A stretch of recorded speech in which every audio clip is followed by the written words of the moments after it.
Let's get ready Let's rain. to rumble. Sorry. I really wish I no. You say that. I was really like, it's like, do I have a fucking like wrestling bell noise? I don't. Not on hand, Ding, no. ding, We can ding. dig Yeah, some just up. ding, ding, ding. I was like, shit. We're thinking about stock effects. Hi, welcome to Rain. This is 57. Damn. 57. Sorry, I wanted to make a joke about they're finally getting off Namek.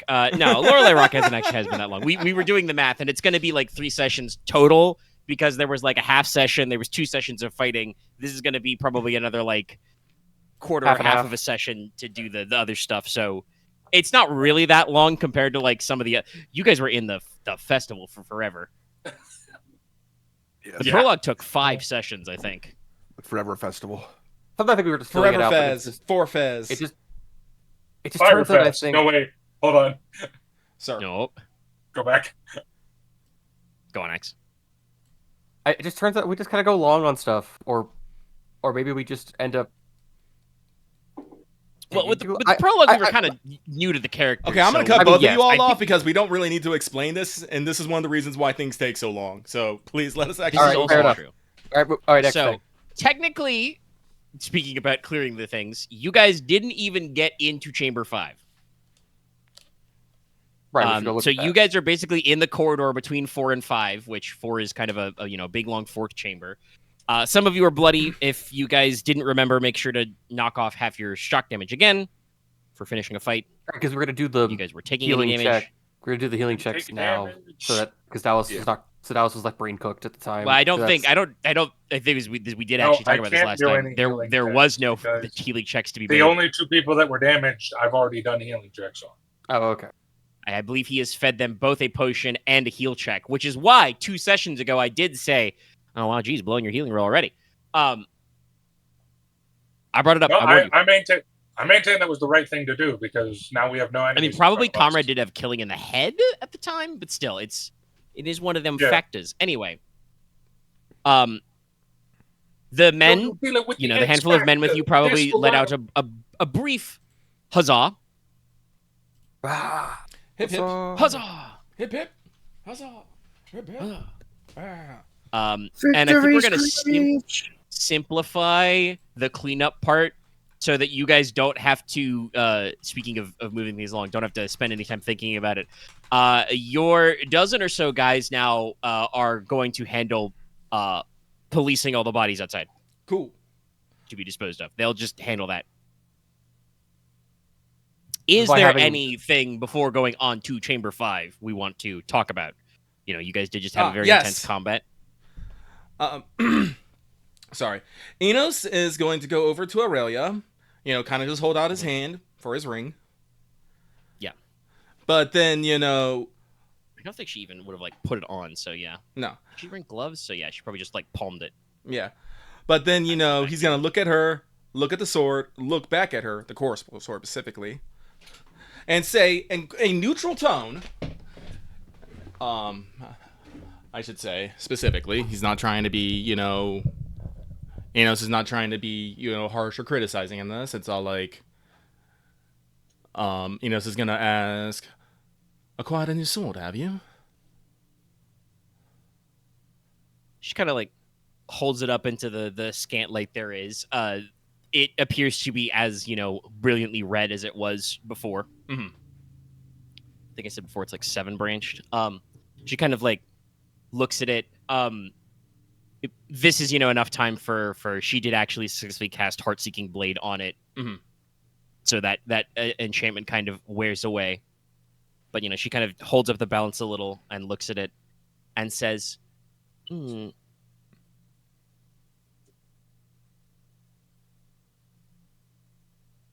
acquired feels like a strong word. But, well, she gets a little bit of her usual It's like, smirk. And is says, this more? Oh, sorry. No, please continue. Yeah, I was gonna say she gets a little smirk back and says a little jokingly with you. You've got a pretty good read on it and says, it didn't seem like anyone else was using it. And then she kind of goes back to being a little more serious, kind of like you were, neutral, and says, I don't know, it just seemed right. You said it was something that is, well, the bane of Monstrum. She kind of, glances at the guy that she hit a couple of times. Got him real good. Mm-hmm. And so, like, so we continue on. Do you intend to keep the blade, or is this more of a borrowing situation? She kind of, once again, looks at it, tests the bounce a little, and says, I think it's a bit of a borrow. All right, well, Inos will just nod and leave it at that. She's kind of surprised because she had a whole liner lined up, was going to talk about it not being paired, but, you just kind of nod sagely and move on. And she's just like, oh, okay. Well, like I said, she's not claiming ownership of it, so she's not, actually stealing from the dead. So her yes, as she said, her comment was just that, like, it's a using it. Useful item that you guys were just kind of like, neat anyway. And she's like, well, I don't know. It feels like it would be useful. Yeah, no. This is one of those things I was saying. I just wanted to say that Inos would not have been happy. He was just all like, yeah, I want to take it home. But she's just like, borrowing it. No, it's fine.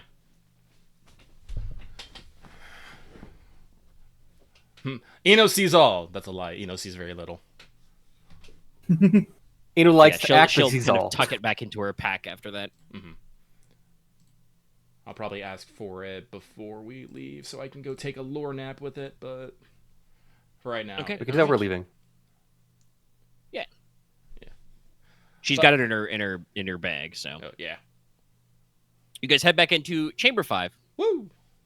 Marked in my note says sleeping chamber. Konrad's the only one who had a good look at this, but this is another kind of large vaulted cavern. I described it last time as looking like it was originally expanded by tools, but has clearly started to, suffer from natural erosion since then. Kind of those, clean, worked edges are being worn down, looking a little more natural. There are, cave paintings dotting the walls with the usual themes. There is kind of a relatively dry in the air. It's got a pretty smooth stone floor. Even though it is, the air in here is fairly dry, there is a decent amount of the little glowworms in the ceiling and some of the kind of like slightly slimy glowing moss or lichen. You lichen? There are regularly spaced stone slabs in this room, probably about a dozen of them. Konrad kind of vaguely observed them on the edges of his vision. But as you guys look closer, you're still not really sure what their purpose was. They could have been tables. Yeah, I was about to say, Could be mer are mostly aquatic. If I remember correctly, they can't be out of the water for more than, what, a couple hours?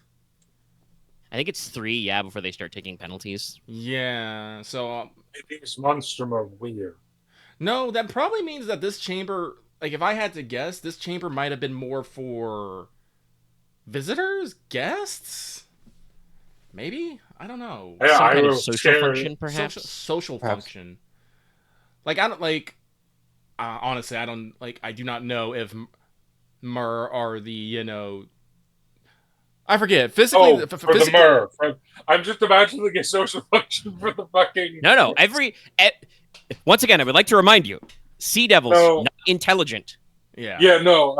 There is an option in the, like, my combo platter monstrum menu to be like, hey, this monster has, it's wise, it knows things, it has a knowledge score of like 5, and whatever else you want to do with that. So, like, no, sea devils don't have that. They're dumb. But like I said, so anything worked in here or processed was mermaid. No, so because we do know that Lorelei Rock did have dealings with, the tribes and specifically, like, Cilamon Logi and whatnot, but the question I was gonna ask, like, I forgot the physical description of Mar. Are they like, do they have legs or a tail, or do they have legs and tail? Yes, they have both technically. Oh, okay. But they have legs. Okay. They have four limbs and an extra tail. Okay. I always imagined the Zora from like the Kingdom Hearts. Technically, that means I probably should have given them an extra hit location, but we don't be weird. It might have been a little weird. Okay, so yeah, no, with the fact that Mur can't, be out of water for more than a few hours, maybe a little bit longer in a tamp location like this, I don't know. Maybe they don't dry out so quickly. But still, this is probably some sort of social function area, maybe for people to meet, maybe do trade. I don't know. Well, looking at the floor, there is some debris kind of scattered here. You guys find some tattered remnants of more woven sea silk. There's some like dried seaweed that you can't really date the age of. Probably newer. But there are like probably almost fossilized after this long, but there are kind of remnants of what looks like some kind of wicker, like willow or cedar reeds, most likely. It Maybe. could just be like the sea devils, scooped up some fish traps and, ate them in here. Yeah. Like some sort of happy meal. As long as Or I it don't could have been some like ancient trade good. Yeah, I don't know. Wicker does actually preserve decently well. Yeah, personally, I don't know. We just have stone slabs and we had some cave paintings. Yes. More of them depicting kind of the speaking of their shape, the rough images of Mur. They're pretty easy to tell because basically the way the Mur draw themselves in cave paintings is, humanoid shape, head, 4 arms, and then you add, a finned tail. Yeah. And you can tell which ones are men, not Mur, because they don't have the tail.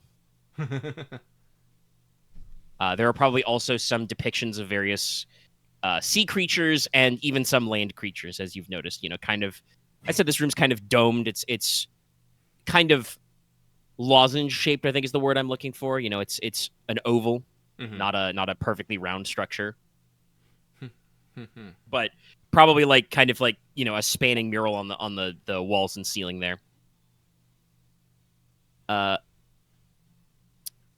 There is among kind of the debris, I will say, assuming you guys are at least picking through some of the stuff. Oh, Inos definitely. There does appear to be the closest the Sea Devils did have to looting type behavior in the piles of, dried seaweed and random scraps on the floor. You do find like small little bundles of like metal fish hooks, some woven woolen lures, but also we would be doing basically the prototype to like fly fishing, painted spoon lures. So like did they steal lures? Little shiny like fishing lures, yeah. I wonder if they did that. I wonder if that's learned behavior from learning to like steal fish from like fishermen and stuff. It could be, or it could be that the same thing that attracts fish to the little lures attracts the sea devils. And I'm not sure exactly what we're using for fishing line yet, but I'm pretty sure a sea devil weighs more than what you could put on a crownish fishing line these days. Okay, so sea devils, they might like a little of the shiny. Yeah, they do seem to have. We've mentioned it before. Seeing you think is their primary sight, their sense, I should say. So little shiny objects, they're kind of like, ooh, what's that? Well, I can't eat this, but throw it in the pile. So yeah, they have a little bit of a pile. So on the end of this chamber, there is another short passageway that becomes more forkening. The forkening. And actually, let me re-grab because we didn't pin the labeled versions. So let me repost. I should have brought that up.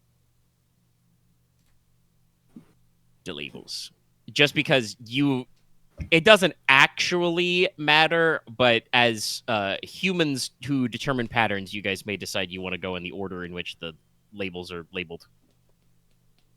Fair. Left, right.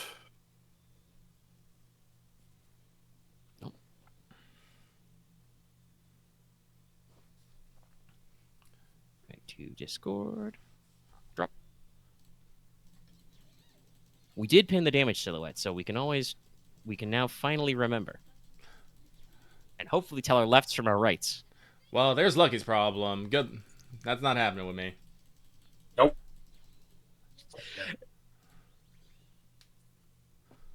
But there's the map. So you guys clear Chamber 5. It's pretty big. There's a fairly sizable corridor or tunnel behind it that goes into to two very different splits. By the way, do you want to take the head of the monstrum and bleach it, mount it? Trophies Sea are devils cool. are kind of bony. Yeah. I don't know if we can do on full on taxidermy with the head. Might be a little too much with that fishiness, but we could probably get all the fucking scales they made off. Have a sick giant sea devil trophy, or you can wear it on your shoulder. I don't know. Be a big boy for a shoulder. Yeah, I know. No, I'm not hearing any takers. So, sorry, what? I'm fine knowing that I slayed it. Very well then. Sure, there were witnesses. All right, but yes, let's move forward. Aaron, what'd you say? The right one?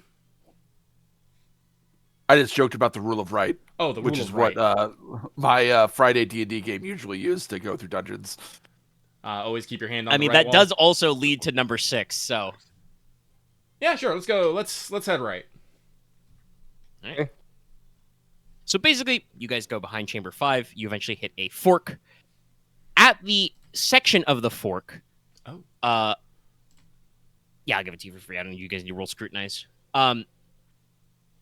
This point where this fork breaks into these two passages, the fork itself looks like maybe it was the sign of a battle or a fight of some kind. Oh no. It'd have to be really old because there's not blood stains, but there's that light covering of sand. You guys can see knife blades or spearheads made of bronze, napped obsidian. There are bits of fish bone here. There are some cuts or scuffs in the walls that look like metal tools struck them, but are also clearly not hammer and chisel type marks. Mm-hmm. So you guys, follow the rule of right and go in there.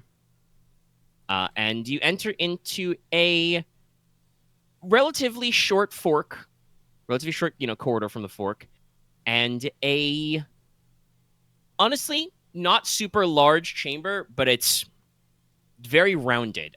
Clearly used for a ritual purpose. If we're comparing, this is probably about as big as the egg chamber off number 3. Okay. Maybe a little taller. First of all, you look up. This room is heavily domed, and instead of paintings, the upper section of the dome is studded with gemstones, pearls, aquamarines, larimars, amylites. Any light you guys are carrying on you catches these in a big, brilliant display. Who among the crew has Student of Navigation? I have it at 1. That's probably good enough for this context. Anybody else? Nope. That's just in ship navigation, right? Yeah, that's one of the uses for it. Okay. How huge is Konrad's sense plus direction score? Is 8? Yeah, 8.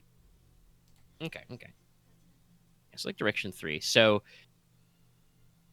Konrad and anybody else with a very large amount of direction, you can probably tell that this resembles a star chart or star map. Nicola, you actually get the context of this instantly, though, because these star formations, these asterisms, are the common ones used by sailors for navigating at sea. Oh, yeah, no, that would track. Yeah. So, very clearly kind of a, by the way, in my notes, this is called the Star Chamber. So, yeah, very, very clearly a kind of, ritual map of major star formations. And like I said, these are mostly the ones you look for on the ocean so you can tell, north, south, east, west kind of a thing. Yeah, very interesting phenomenon. I went Spanish with that. I don't know what the hell that was. Here's an interesting conundrum. Who was it that taught the stars, or did we develop these simultaneously adjacent?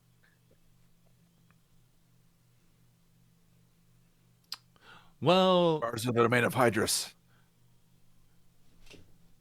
Well, I want to. Enos wants to look at the gems. Are they like cut and polished gemstones? Or Oh yeah. They're mounted into the wall very carefully. it's like I don't know the Mer if the Mer have necessarily high levels of gem crafting. No, this was probably made with human help, says Moira. Yeah. But most of the Doctor's point, and following along what Konrad said, I think it's pretty simple. Stars is up. Look up, see stars. It's not really complicated. You do bring up a good point. Hmm. I do tend But to workmanship overanalyze is- things. Well, don't you worry. I'm going to give you something new to overanalyze. So the star maps are in the ceiling. Wait, what's On the walls, Yeah. there Oh, are boy. murals. Hmm. So there are murals of what you might assume are simple depictions of divinities. There is a depiction of what is obviously Oceanus, looking like a giant mer, with crown, conch, bident. Next to him is Tempestus, very easily recognized, a goddess with a spear and a winged helm. There is a depiction in the center of what is probably Virtum, larger than even the other depictions of gods, with a kind of rocky countenance, very roughly hewn image over him. But then, you guys get some images that you don't recognize. Over Virtum, there is a depiction of a winged goddess with feathers in her hair, in the clouds above him. And next to him, there is a antlered figure, which can only be Sylvanas, but with him is a bearded deity with a hammer.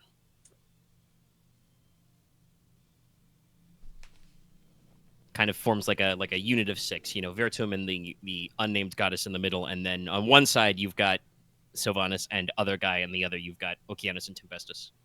Well, from what we know, it's probably a fair guess to assume that the winged woman is probably what was once known as the Sky Mother. I don't think we actually have a proper name for her, but Nope. I do believe that it has been said that she was the wife to Virtum, and probably the patron goddess of the Harpuya. So, Yeah, you've got some points in student religion, right? yes. Yeah, you remember all that. So that's probably so she was a winged one with feathers in her hair. Enos looks over to the bearded one and not with a hammer. Yeah. I know you've written something about the What's that? builder, but You can roll. Wasn't the builder religion. related with the Lost Empire? I think. Or... I don't know. That's the thing I'm trying to remember. Well, Go ahead actually, and roll. Anybody wants to roll student religion. I'm gonna roll student religion. I got Your characters may remember what the players do I'll not. also roll.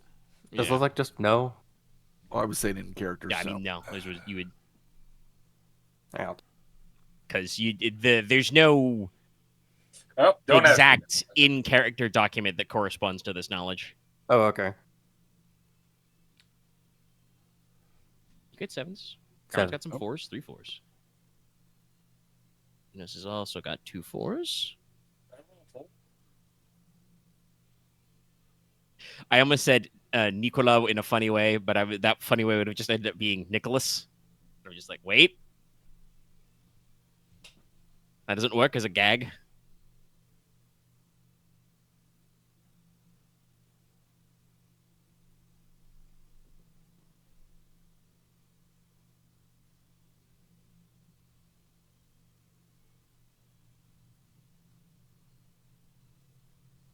Jesus. Yeah, 6s. Okay.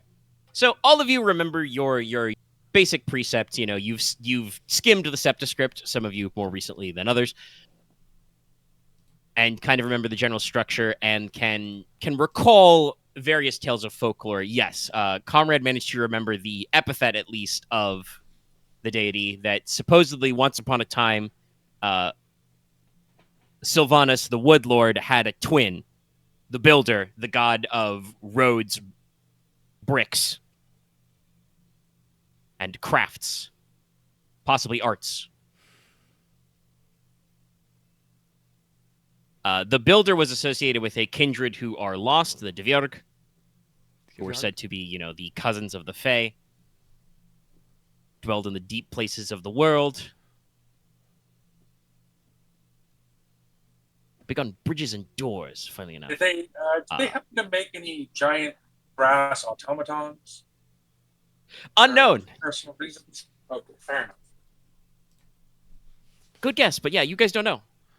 It's like, I think if there are examples of Dverg culture that made it to Troy Corone, they are deep, deep in the Medius Mountains. But Konrad also brought this up. There is a I don't want to call it a rumor, but there is a folklore, a theory.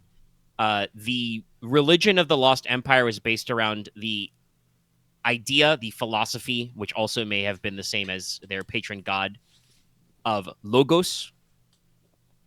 Kind of not just, like I said, you guys understand the Builder as like Sylvanus' twin, so he's everything that Sylvanus isn't.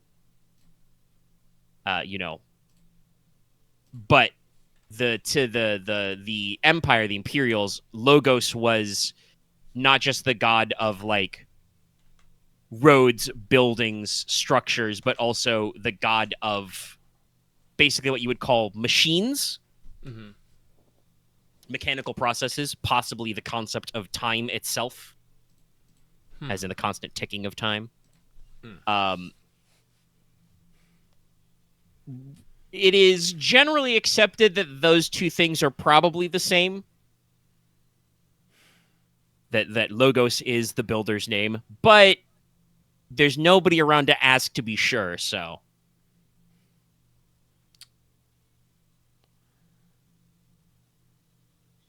So I can understand. Oh, actually, you guys rolled pretty good. So there's a unit of 6 here. There's a lot of pairs here. Yeah. If it's, I don't know if it's ever mapped to this way, like in theology, but you guys again have all successfully rolled religion. You're looking at a pattern of family, a family tree. From sky and stone come 2 pairs. One is, rain and ocean. The other is, wood and stone.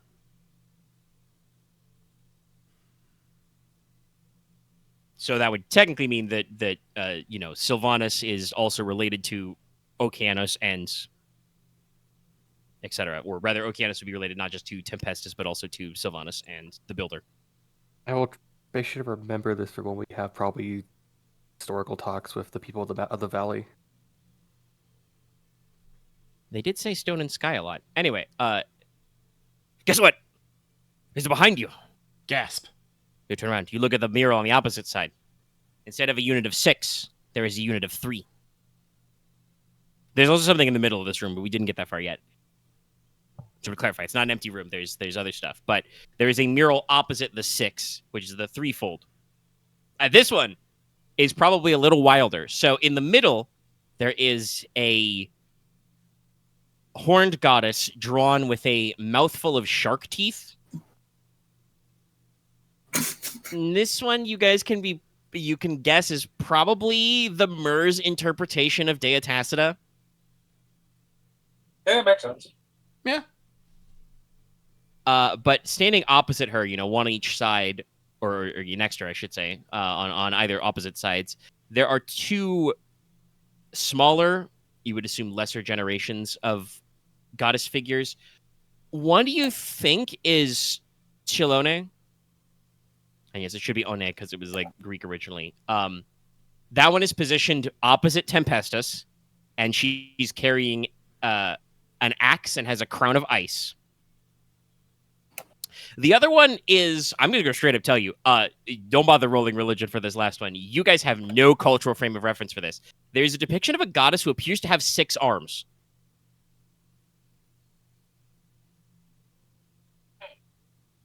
And you have no cultural touchstone for what throne that could be. I'm gonna. Oh my god! Can I take a little bit of time and attempt to make a sketch of this particular part of the mural? No, I'm gonna ask I mean, the Marquis if he would actually, the Marquess, I think, would be faster at it. Yeah, as he actually has the sketching. Yeah, I can. Artistry. Not just the 6th one. I want the whole mural. Well, what is it like? The goal was I was going to probably mark this down at a later date, but right now it's probably also fine. Yeah, go ahead and sketch it out now. There is a middle, like I said. There is a altar slab in the center. There are several offering bowls, and in the middle there is a dug out, the rock and stone has been broken up in the sand. There is a wellspring here.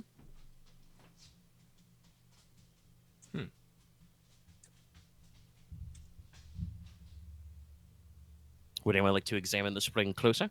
Yes. Yes. All right. I suppose I should ask how you want to go about this. We're just gonna stick our face in, Yeah. Did not do that. Okay. Well, you're lucky. It's fresh water. That's what I thought. Underground spring. Yes, it's fresh. The water's almost sweet. Do you actually drink a little when you do this? Yes. You got any shock damage? No. All right. Feels great.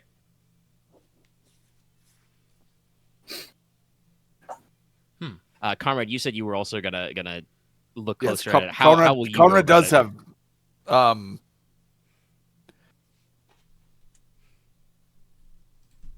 He'll peer in and then kind of reach in and see if he can touch the bottom of the spring.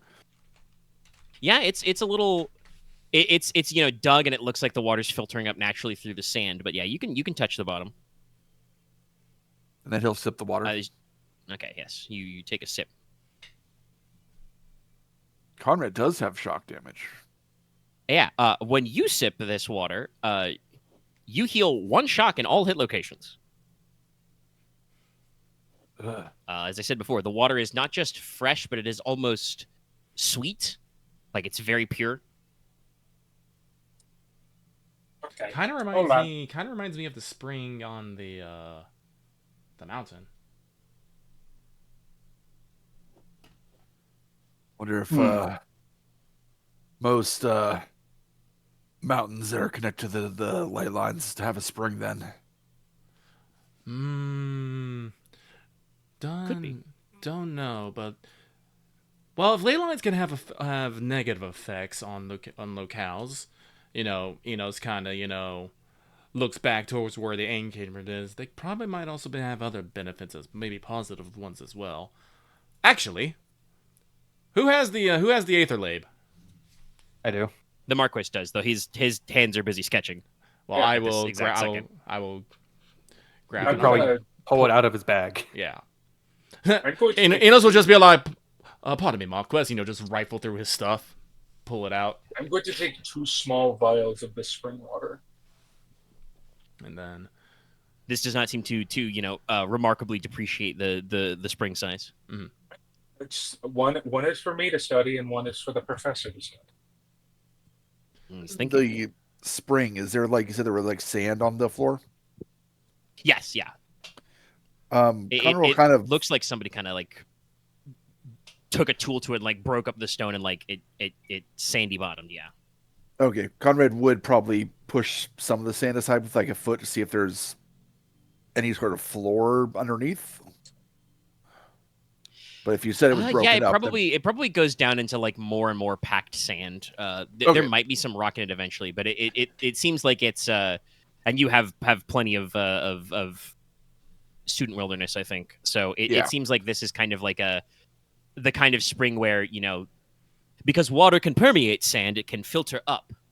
Yeah, that would mean that there's a reservoir of fresh water in the middle of this mountain in the ocean, which is strange, unusual. Well, yeah. The that's Centauri make very nice glass. but it's not inherently Real unnatural. world, real world me can think of a reason why that would be, but I don't think Konrad would think of the wonder if the mountain was volcanic. That is as good as guessing A. Konrad was just kind of checking to see if there was any further like murals or stuff underneath the sand. So No, it seems like the pool was mostly dug to function as a spring, and then they've got the altars and stuff above. okay. Anyway, the Marquess has pulled a sketch. We've got some samples, yeah. I mean, you guys have already rolled religion, so just saying, it could be, you guys are crafting. It could be that. Bless you. Thank you. Sorry, I was fighting that. It could be the theory that because that is technically correct that I did mention in a previous session. Lorelei Rock would technically be a sacred mountain because it is a seamount. Or has become a seamount because it's no longer connected to the cliff. That's another question of like real world geology that you guys probably aren't thinking about.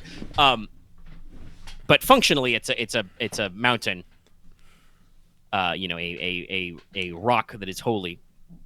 So that is a good line. But this is also you would guess, some sort of sacred space. So this could simply be kind of the, extended protection. This was a whole moment of revelation, I think, that Inos had while you guys were on Trone, of just like, oh, everybody's supposed to be here, kind of thing. Like, tribes of men, the kindred tribes, were all arranged here and are kind of supposed to be in your rough areas. So if this is where Mer are supposed to be, then their protection of their gods extends here. All right. But I want to get a quick reading with the Aether Lab, just to see if there's any differences in the readings here. Roll your sense plus Eerie. Take a +1.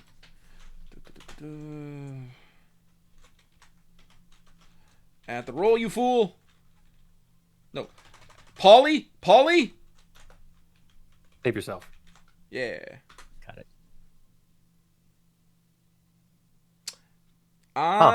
Did not. Son of a bitch. Wow.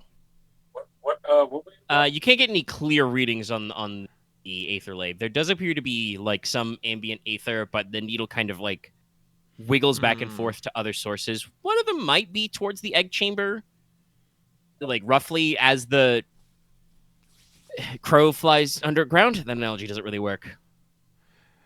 But there may be other larger sources of ambient aether that are interfering with your reading. Mm-hmm.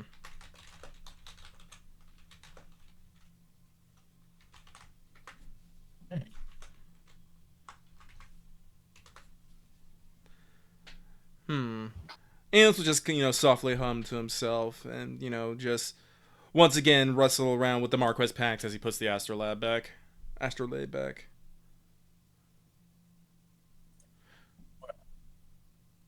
It feels like we need to take care of that chamber eventually. Oh, that'll be easy enough. Toss a torch and it will be done. Already said that. I was thinking we should use this. I will point out that because I forgot I had this. So I will not cast Haze off because that would be pointless. I will hold out a bottle of alchemist fire. Oh, that would actually be probably It would also fantastic. be very spicy, yes. Yes. Yeah. And I don't have to set my soul on fire. Exactly. Perfect. But, Yeah, no, that would actually be perfect because, well, obviously you think the eggs are very flammable. There is some ambient moisture, but that's the thing about alchemist fire. It doesn't go out in water. Burns through water. Yeah, yes, that is one dude. intimately burned into my brain. Yeah, because that one guy. There were 3 guys. There were 3 guys. Jumped into the Those water. poor sons of bitches. Anyway, the last chambre. Unpin the map. Just recapping because Aren has stepped away, but we'll come back to it. So, you guys kind of drop back down. Yeah. Would I be allowed to do an eerie check for the rube, or is it passed? It's passed. Yeah, no, Yeah, there's personally, like, yeah, no, we shouldn't. If a person fails We at are a allowed thing, to we fail shouldn't. We things. shouldn't That's just fair. form a line trying to get to success. Unless it's a crafting check, because that is shit people do in real life. Fuck, I messed up.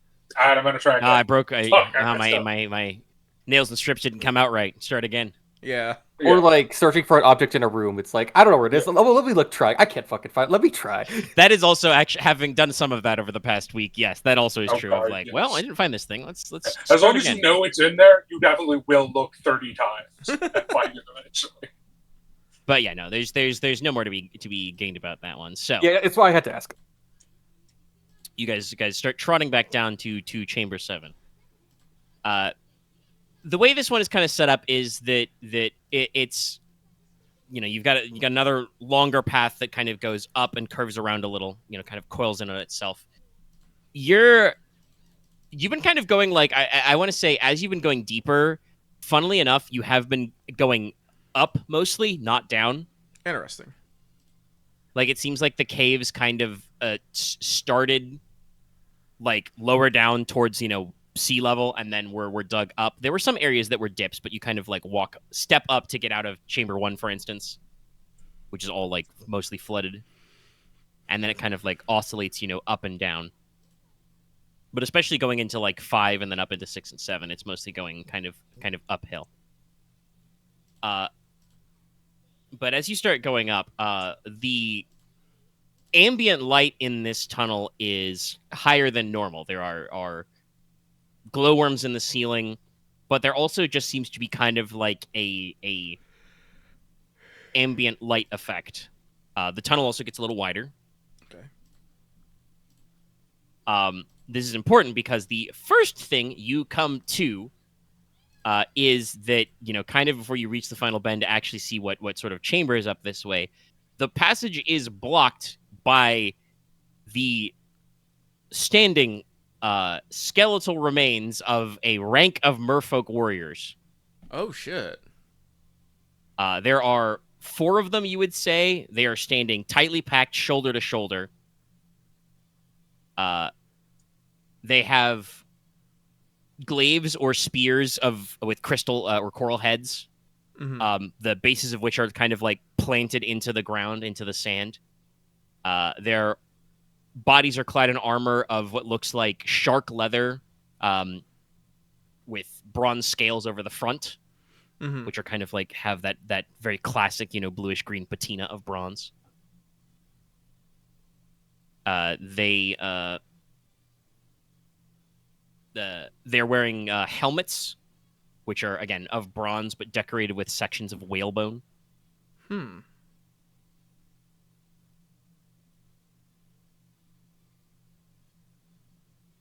So basically, they died standing, if I'm understanding this right. Ooh. How decayed are their bodies? It's just like full on skeletons, fall apart with a touch. These guys are completely skeletonized. Huh. Well, Inos will stride up. He does not know. Actually, would I know some prayers for the dead and for myrrh? Yeah, you've got a decent amount of myrrh, right? Yeah, I got. Well, I got a Master Die in myrrh, and with a 6 in religion, a little bit. I don't know. You speak myrrh fluently enough. Basically, you can, at the very least, you can translate, what you would say into myrrh. Yes. So Inos will do that. You're not sure if it's exactly the But it's not the point. the same sentiment, but yeah. Give them the sentiment, speak in myrrh, telling that they're, thank them for their duty, but now the time has come for rest, and will, gently, push the skeletons to, kind of make them collapse. It's a little eerie because they don't just fall to dust or anything, but more they kind of skeletal hands still gripping their glaives, kind of crumple to the floor in place, just like a soldier, who's finally been told he's off duty, just kind of sags to floor level. They don't lose any random bits of bone or teeth or anything. They stay pretty in there because they're wearing their full armor. Yes. Inos, will take a moment of silence for them. I mean, so I think a few of the other characters probably have, a moment of, clenched reflection. Yes. Take a Do the pay respects emote. But then Inos is going to move into the chamber beyond. All right. You guys walk past those guys and step into the chamber. This is a fairly sizable chamber. A little not as big as the what I marked as the sleeping chamber is 5, but bigger, you'd say, than the star chamber and the egg chamber. And its construction, its appearance is incredible, perhaps miraculous. The floor itself is coated in a carpet of soft moss or lichen and a thin layer of kind of, whitish sand. There are clusters of vibrantly colored corals, which look like shrubs or bushes. Tall, thin corals grow like trees, weaving into the walls and ceiling and kind of like anchoring into it, holding it up. Hanging from the corals are clusters of sea grapes, which is an actual type of seaweed. Yep. They look like grapes, but tiny. I think they are also edible. I believe they are. In the stone, which contains that kind of like gray-green slate, you can see veins of bluish metals, cobalt, maybe some clusters of raw aquamarine gems, and maybe other things in there. In the center of the room, there are 6 plinths or like open spaces, raised stones. And on these sitting are 6 merfolk dressed in robes of sea silk, wearing an abundance of jewelry made of coral, pearls, and shark's teeth. So it's funny you asked about those guys being skeletonized. These guys almost look mummified. Like, they've still got some skin, but all the moisture has left their bodies. And they're all kind of like sitting, cross-legged, arms crossed, or arms in their laps, kind of, tails tucked back sort of a thing. Despite the fact that there are dead people in this room, this chamber feels cool, calm, almost peaceful. Despite the fact that you are well underground, this is one of the deepest points of this series of caverns. There is a faint smell of sea salt, a little bit of a separate hint of clean water, maybe some slight sweet or earthy tones. I believe we asked this question about the egg chamber, and everybody called back to me and said they have like 2 plus eerie. Yeah. No, I have one. I have one there. Oh, okay. So everybody else, that may explain some of Nicola's behavior back in the egg chamber. Everybody but Nicola, this room feels almost the opposite of the egg chamber. The egg chamber felt very wrong, very unnatural, very much like not part of the normal process. This place is peaceful, locked in, natural, moisturized, in your lane. They're the opposite of moisturized Omega. They're the opposite of moisturized, yes, but I'm saying you feel moisturized in your lane. They have become the moisture. No, this They seems like some sort of... They sacrifice their moisture for us. No. Maybe. Well, guessing by it and the fact that they're being guards in, this must have been some very important merfolk back in there. I wonder. Is there? What are they doing out so far from the water, though? Well, we know there were signs of a battle. We know that those guards held the line here. They are dressed in finery. Inos is going to go, inspect the bodies, not as check to see if there's any identifying marks, signet rings, anything that has maybe writing on it on them. No, they don't appear to have any markings. Though there are probably some small symbols, one or two glyphs in myrrh on some of their amulets and various finery wrapped around them. Mm-hmm. In the center, though, of the room, kind of in between all of them, there are a couple of things. Oh. One kind of, between a couple of them, there is a circular wicker basket, which has been kind of stashed to the side, which is full of a mixture of bundles of pearls and cowrie shells. Oh. Looks like it's worth about wealth 3. Yeah, we could probably take that with us. So a decent number of them. But in the exact center of the room, there is a huge pearl. It's about the size of your closed fist. Wow. It has a glassy, almost electric blue hue. And just at an eyeball, Enos, you're probably pretty sure that it would be worth about wealth 7. That's a huge ass pearl. It's a big ass pearl. Next to it in the center, stuck in the sand, there is a spear. It is black.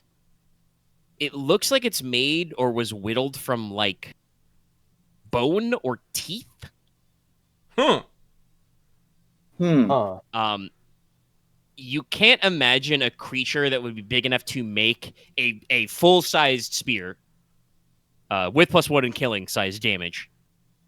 That is not monstrous.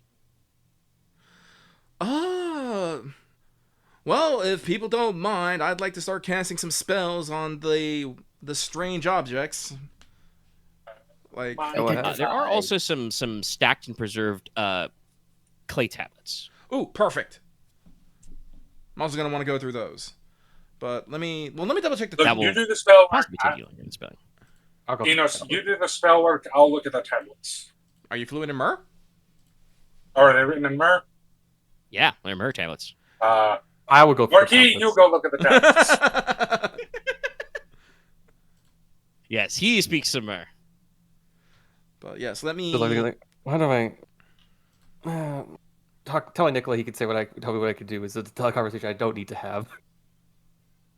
Well, I'm sorry, mister. I'm gonna charge in front of a bunch of enemies for no reason. Oh, he had plenty. He had plenty of Nicola made a reasons. It just factual wasn't good statement. reasons. The Marquess can read them. That is a thing he is physically capable of. If you don't want to read them, we can save them. I want to.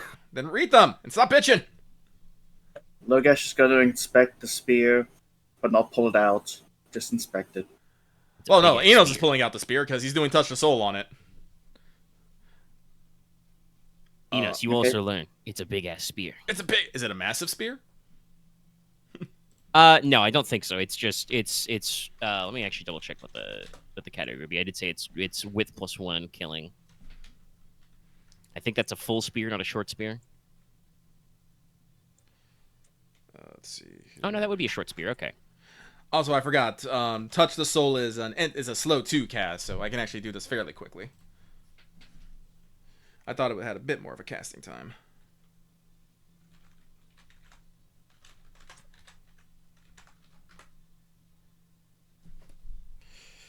Yeah, 4 9s. Quick and detailed. Yeah, it doesn't actually. It does not mirror perfectly, but I think it's full sized. Okay.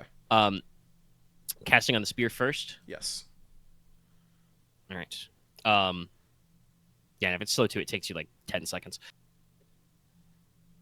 Let's see. What all do you get out of touch the soul again? I shall reread it. A more advanced form of Hear the Soul, which harkens to another fundamental sense. This cannot be used at a distance, however, and requires one to spend at least a few seconds physically touching the object with your bare hands and being able to lift and handle it. Usually this is paired with some simple prayers, chanting or alertless humming. Enos hums. This will, however, reveal more detailed information about the object and how they are handled. In general, it'll let you know the kind of thoughts and feelings which have gone into making or using the item. Deadly weapons may be violent, malicious, or bloodthirsty souls, while gifts made with love, trust, and friendship, and so on. Note this only works on objects, not people or places. When cast, the spell can instantly detect if the handle item is enchanted, and roughly how so. You'll be able to tell if an item was made using or enhanced by sorcery, and can identify at least the school it came from, so long as you are passively familiar with it. If it is a charm or artifact, and understand how to use the spells and size, but does not reveal the name or origin of the spells if the enchanter is not familiar with it. In the case of objects improved via soulcraft, you can be able to tell if the object is awakened and what other soulcraft effects are upon it. All right, so for the spear is not technically made using sorcery or enhanced, but it is not necessarily having you having straight up handled the calamitous blade. It is not exactly calamitous, but you can tell for sure this spear is a little angry. made with killing intent. Mm-hmm. This is a item of violence. It deals with +1 in killing, waste shock, oh geez, and ignores 1 armor. Waste Attack rolls shock. specifically get +1d. This is very similar to what Calamitous Blade does, but not exactly like it. This was made from a monstrum, but does not contain a monstrum. Yes, there's no monstrous like soul trapped inside it, but you are reasonably certain that the person who made it, presumably a mer, was slightly cross with whatever this bone once belonged to, and used its bones to make something that kills more things. A spear of malevolence. It's not evil. It's just not nice. It's angry. It is, like I said, it is made Why with is it- killing intent. It is a... I think Dallas has it correct. It's not evil, but it is made to kill. It does not question why you're doing killing. This is a tool that kills people. Like the Well, fucking blood-soaked sword. Well, Yeah. Inos will explain that in more flowery terms, and turn questioningly to see if anyone wants to take it. I will raise my hand. Well, Inos will then walk over and solemnly present you the spear.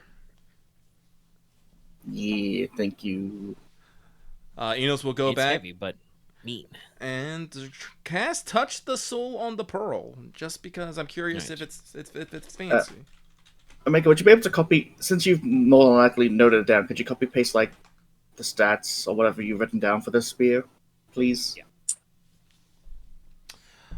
Height is probably better than width, so pair of 8s All right. on the Waste pearl. The shock. pearl. Yeah, no, like I said, this thing is nasty. It's This is a monster fighting weapon. This is not Saying a it's- people. poisoned is not correct, but definitely people who are struck by this spear are not going to have a good time. I mean, it's basically Gay Bulg, but without the technique that always kills somebody. Oh, that's right. Gay Bulk was made out of a giant sea creature. Yeah. Yeah, I forget about that. like sometimes. this is this is some kind of belly spear. It's very nasty. Because That's why it's not good because, she has a fucking arrow. because my most one of my most used servants is True Altar. I never forget about that. He wears the whole damn thing. He just turns into a fucking sea monster. So hey, the pearl made is probably the wrong word for it. Though certainly, was shaped by some forces, but this doesn't hold the marks of a creator in it. However, remember that stuff you said about trinkets and artifacts? Yeah. Yeah, this pearl is an artifact. It can cast Call Lightning with 8D. What? The actual fucking treasure. Holy shit. Oh. Yeah, there's sorcery inside this pearl. And you guys have literally seen Call Lightning cast, so. Yeah, that's... Wait, isn't Call Lightning a summon craft spell? Yes. Yes. Which means you could bind to an object not that hardly. Well, also, well, no, that means that this like the Sylvanas. This object was taught. no. Lightning. Name magic is Tempestus. Tempestus, excuse me. Name magic Sorry. is Tempestus. The lightning one. Yes. Okay. Funnily enough, yes. So clearly, this is the Orb of Tempestus. I have so named it. Pearl of Tempestus. It is orbacular if you want to use less letters, but it is pearl. Yes, it's a big ass pearl. I want to use less letters. That's fair. Well, But yeah, no. This is like the pearl. Clearly, some sort of yes, miraculous item. Like you're not sure, naturally what would. You guys are like, are there any clam monstrum? I wouldn't know. I haven't thought about It's a that. big ass pearl. It's a big ass deep in pearl, the sea. but it's got magic. Well, I will inform everyone that this is a sorceress artifact. We can't really show off its effects because, if I remember correctly, Call Lightning requires there to be open sky above you. I do believe you have to cast it outside. Yes. I have it right. Actually, I have the spell right here. Let's see. Yeah, you have to be under the open sky. Yes. Yeah. It's Cast Call Lightning indefinitely? Yes. Yes, it is an artifact, which also, by the way, means it is actually worth treasure 7, I think. Oh! Or treasure 5. No, I'm about to say, yeah. Yeah, it's Well- the pearl part itself is worth wealth 7. Realizing that this can cast with a pool of 8 dice, the spell Call Lightning means that it is worth treasure 5. Well then. So it is a incredibly significant item. Inos will, turn to the Marquess and be all like, well, call me crazy, but I think we have just found one of the most precious items probably in this land for a good distance. This object is probably worth more than several of our smaller countries combined.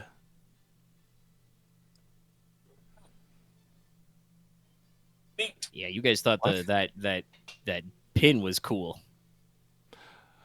It's like, if I'm being fair, Marquess, while we should probably take it into our custody, we should probably try and see if we can figure out who it belonged to originally. That is probably the. Yeah, it's what a 3-to-1 to wealth. Yeah. It is. Basically, it's 15 wealth. 5 Yeah. Yeah, so this thing is worth like thousands of gold crowns. Yeah, It's wait, like- this is like treasure 5. This is like worth more than like anything any house owns on its own. Yeah. Well, no, like several houses. You guys might hypothetically have some artifacts, yeah. There's something in the basement of the Silver Tower that might be worth that much. Yeah, but it's probably in the vault. For a Yeah, but reason. no, this is like treasure 5. Like companies that can maybe get up to treasure 6. I think that's That's only, like like, It is Oro, I not think. insurmountable that a company could purchase this. There are probably a few of the artifacts from, the founding days that a couple of the houses have. But I don't feel Hypothetically, good selling this. I mean, yeah, no, you would not want to sell No. it. Probably, you'd have to find a buyer. I think literally the only person who might be that rich would either be the king or would be Baron Oro. Also, I don't want to be. Nicola does not claim to be an overly religious person, but the fact that this is an artifact, and the fact that it is summoncraft and it shoots lightning, leads me to some conclusions that I would like to have investigated. That don't involve selling it, because Yeah. I'm Well, worried I this know. might be a holy item. Well, I guess Inos did, just say less than, 10 minutes ago that we should probably try to find who it belonged to originally. True. I got an idea how to do that, but we'll have to be out on the surface. I Yo, mean, Tempestus, this yours? Dallas is incinerated. Nothing is left. I'm sorry, no, we just go in and it's all like, ocean, take it back! Yeet it into the water. I mean, that is a thing you can't. That would be suitably mythical, but no. Let's before you guys kind of tromp back out because like Konrad had said he has some ideas, but you got to go outside. The Marquess has been basically, very carefully studying the tablets, which you do get to memorize for free. Yes. They are I mean, they're remarkably well preserved. You know, clay handles pretty well in a circumstance like this, but they're pretty good looking. These are basically, you know, I'll let you spin up some conclusions pretty fast here. So you would guess that the guys in this chamber are probably some sort of priest class. Mhm. You guys are not experts in Mer culture, but may recall vaguely that while they do have a conch king, when that guy's not doing conch king things, they do have kind of a priestly caste who is at the top of society. So probably some of these guys. These tablets are relating to a series of religious and spiritual instructions. You learn that this is called the Coral Garden. The other chamber is the Star Chamber. They are explicitly named in the tablets. And they basically contain sets of instructions for, you know, how to handle rituals and prayers inside these environments. It seems like in the Coral Garden, you know, they are supposed to pray. You know, like you kind of, you know, group up and pray, and the bounty of below becomes above is how it's phrased. And you can interpret that one however you want. The Star Chamber seems to be more for everyday worship of deities. Okay. The tablets also contain general, you know, everyday daily instructions for how to do your general worship to Okeanos. So like, you know, the Marquess is now familiar with, at least, you know, several hundred years ago, what, you know, daily prayers and offerings would be like from Mer to Okeanos, what they would do. Does mark out some specific seasonal rituals. They would probably have rituals that are based around kind of like, you know, the season when fish spawn, when fish school. Hey, much like you guys, they have protective rituals dedicated to the winter time when sea devils and other gribblies come out. Also, even if you're a merman, you know, a mer, you don't want to take an iceberg to the head.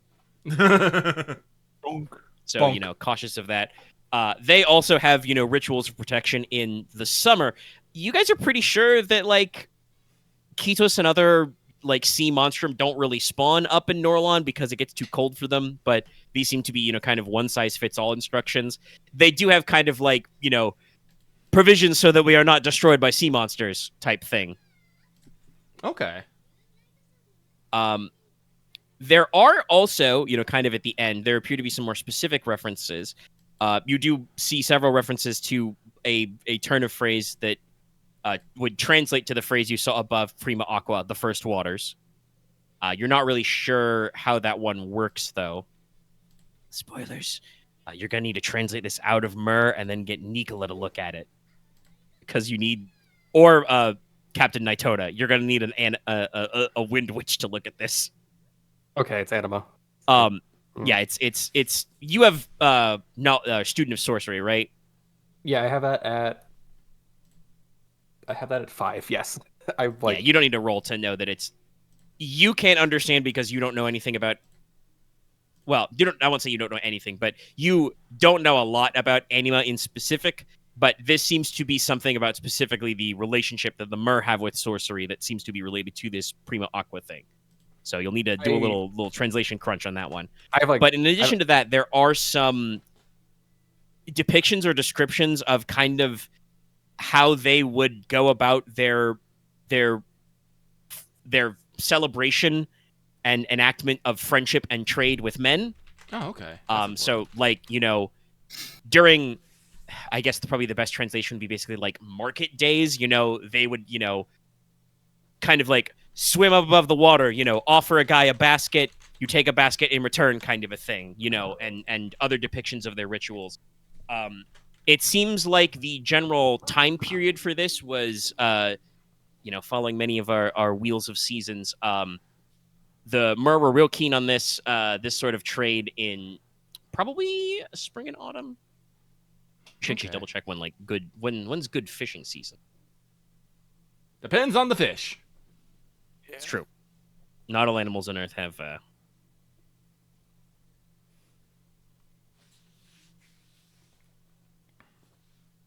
Not have the same one, but yeah, it it would correspond with whenever their kind of like, seasonal crops come in.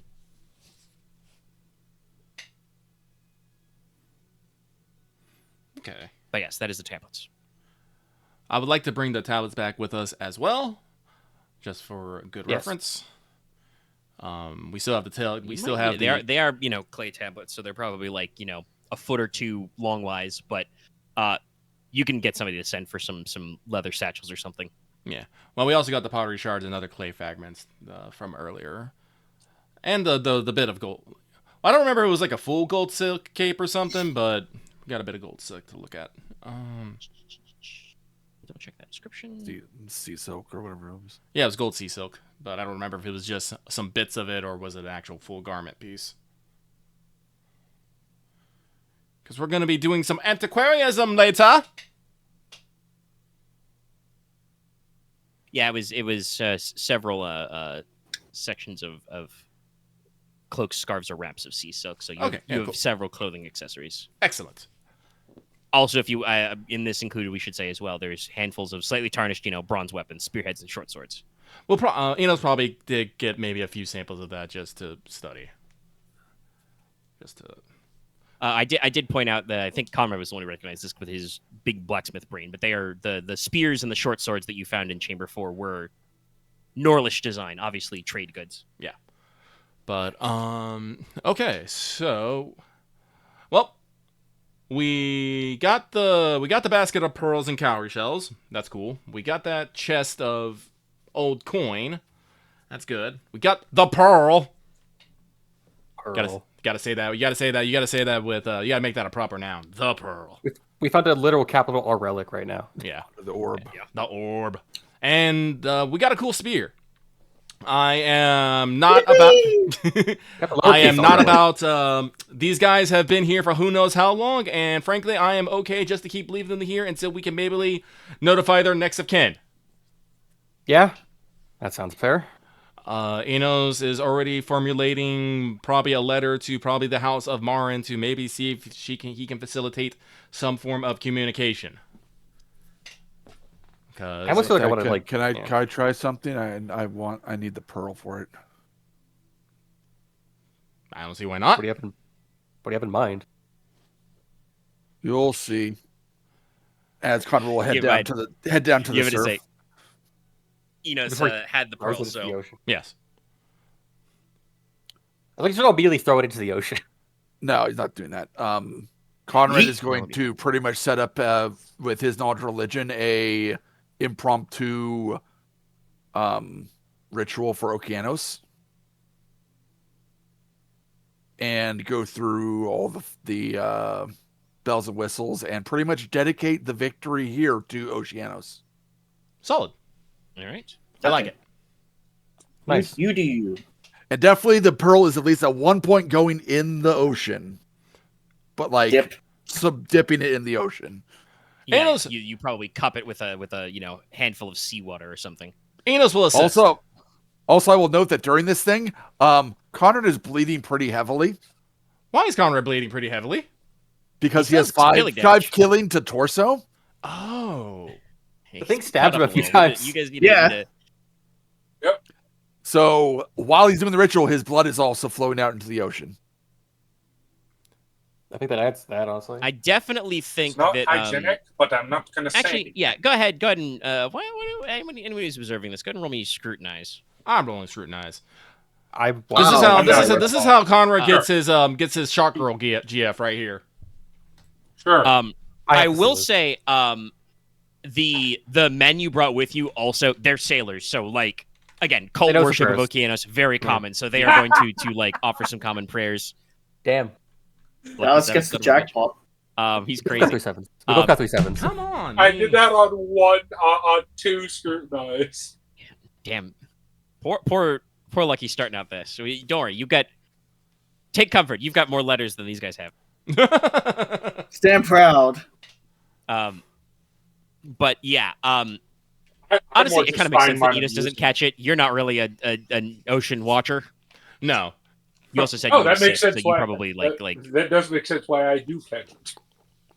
you are a little distracted. But like I said, the men kind of join in, and even Captain Nitona, she is a wind witch, so she will also have some. What's the word? Some points of speaking. Mhm. Let me, because I don't think her stats have come up a lot. Let me double check what she's got going on. Also, I would point out she is an Islander. She is from the Islas Viento. If you did have any questions, you did want to ask her.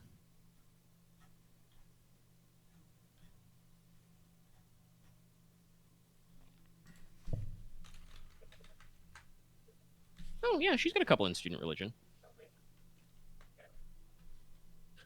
She is formerly of the Order of the Navigator. Yeah, she offers some prayers away.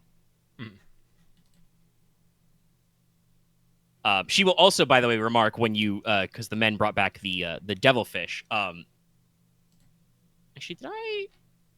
Sorry, let me double check. Did I post the stats in the monstrum? No. My bad. Should have done that. You should know what that guy's like. You have defeated him. But she'll basically say that she doesn't know much about sea devils, but devilfish pop up in the Eastless occasionally on land. Climb as well as swim. The proper thing to do usually is they have ink sacs. Drain that because it's very striking. But also, you can when the ink is drained, you can cook their flesh as a delicacy. They are edible. Oh, which is something you can't say about sea devils. Those guys, too many bones. too many bones. Too many fish. The fractal of bones. But yes, so those of you who pass your scrutinized notice that as Comrade's blood is going into the sea and kind of he does the dip with the pearl and such, like it very briefly forms kind of a spiral pattern around him, and then the next wave of the tide comes in, crashes, and the blood kind of dilutes almost imperceptibly into the sea. Ocean man. Ocean man, take me by the hand. Konrad will then give the pearl back to Inos and go rest in the boat. Yeah. To speed things along, does anyone want to go watch the egg chamber go up in flames? Inos kind of does. Also, he wants to take another reading with the astrolabe after it's burned. I'm gonna burn the egg chamber Burn that egg chamber. and make sure it's he's burned. going, so. Yeah. I might as well yeah. see how this goes. If Conrad's alright, yeah, I'll go. Fuck it. If you're coming to attend, what the accident was that? Ah, Sorry. Comrade. No, I will go to the only place uncorrupted by capitalism. Spies. No. Anyway, if you're going to the egg chamber to attend the burning, I'm going to have to ask that you put something to cover your nose and mouth. Fair. I will put a cloth over my own nose. Yep, scarves, cloaks, something like that. Yes. Pull 'em up. Smoky inhalation is bad.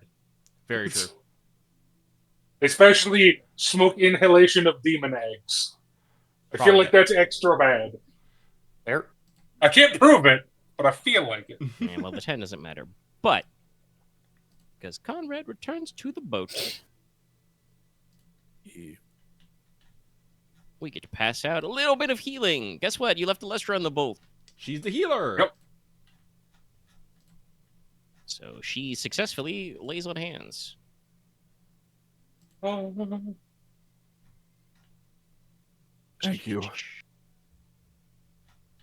Yeah. Do you have any damage in location? Actually, I should double check what sets she rolled. It is all in the torso.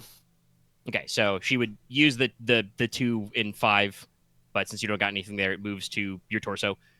So you heal wit and shock and killing in torso. Okay. So you're down to 3 killing, Yes. which is good. Yes. Well, it's There's not good, but it's you know, better than 5. there's a gentle glow, and honestly, probably the parts where you were losing some blood were getting a little numb. They kind of warm as if you've spent a day in gentle sunlight. Here comes the sun. But anyway, Lester kind of yes. nods down to you, Konrad, and says, "Well, you should still get a surgeon to take a look at it, but there should be no worry about dying or getting an infection." Thank you. A little tired now. Konrad He needs just a kinda nap. Kind of slumps against her and nods off. Should probably like lay you in a bench or maybe even run a hammock. All right. But yes, I'm inside. going to set up Alchemist Fire. Probably. Is there any exit to the egg chamber, or is it just a one-way exit? It's one singular tunnel. All right. Well, this is going to be messy no matter what, but and there's eggs all strewn throughout the chamber. Yeah, they're kind of clustered around in the base, in the stagnant pool of water, clinging to the walls, kind of a thing. Then basically, I'm gonna go back. I'm gonna go to the very back, and I'm gonna splash it around as much as I can. Make sure I get all the surfaces. All right. So you remove the wax seal on your clay vessel and start dishing it out. To everyone watching, this is Alchemist's Fire. So the moment Nicola uncorks and like flicks that stuff to touch open air, whoosh, bright orange gold flame, leaps up, catches on this stuff. And like I said, these things smell like aquavit, like distilled alcohol. They go up like a kettle, just like high pitched, hissing as they just go up. Nicola probably has to. In fact, it's probably pretty good that he's still got, I assume, hours left on his Iron Fesh, because I bet he has to get out of this pretty quick, because the stagnant water, kind of in the bottom, starts to like boil almost immediately. I imagine I will take maybe some shock damage here. Yeah, we should probably roll an area shock. Just from you just want to take shock damage if you can't use your damn spell. No. I'm just thinking logically. If I'm setting up a controlled burn in a room with no exits, I don't know how I'm going to avoid getting a little bit of heat damage. Let me double check. That's why I said shock, because I'm not going to be on fire. Really fucked around with being on fire. Let me double check if dreadful things occur. Burned at the stake. There are rules about being in fires. No, it's called burned at the stake.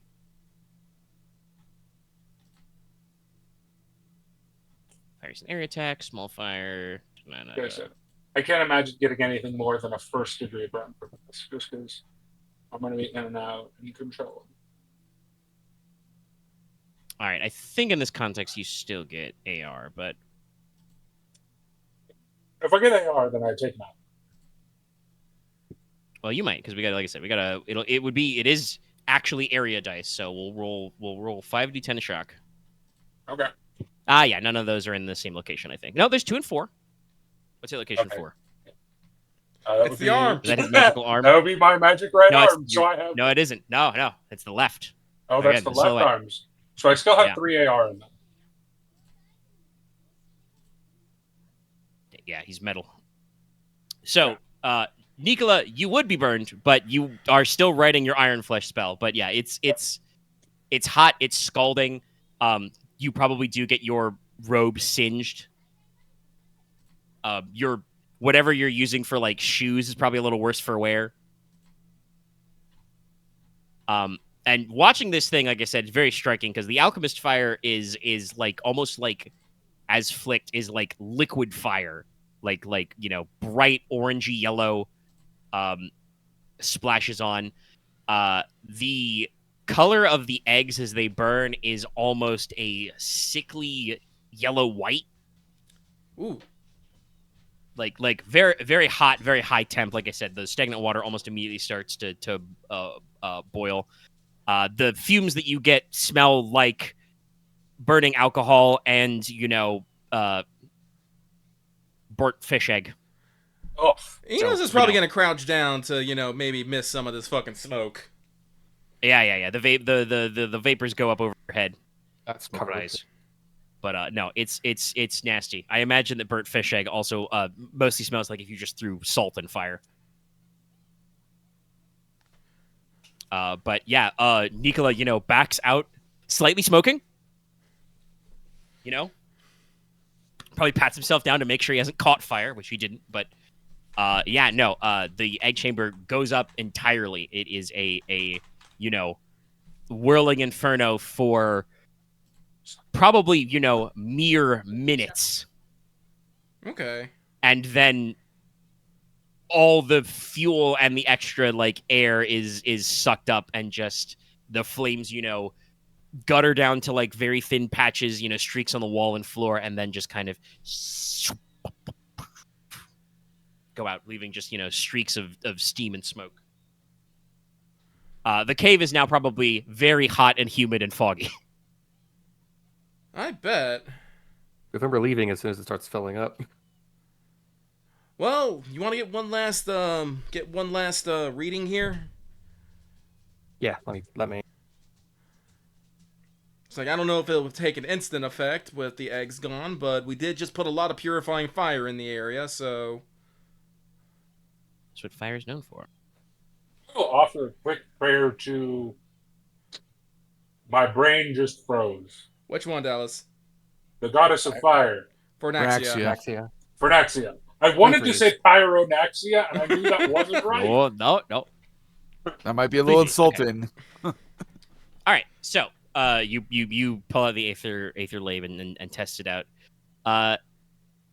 Yes, as well, once again, Lucky or Inos don't know, but as the person speaking from the green light that is Lucky said,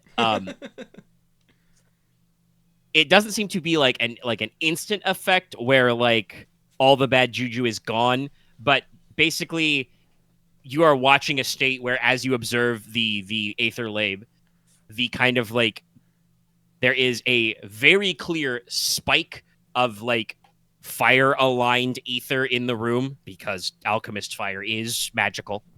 Mhm. It is a alchemical formulation. Even if it is magic science, it's still magic. But there is kind of that spike, and then the background radiation of kind of the stagnant umbral energy here starts to slowly start to tick down.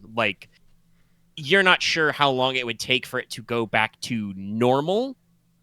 Whether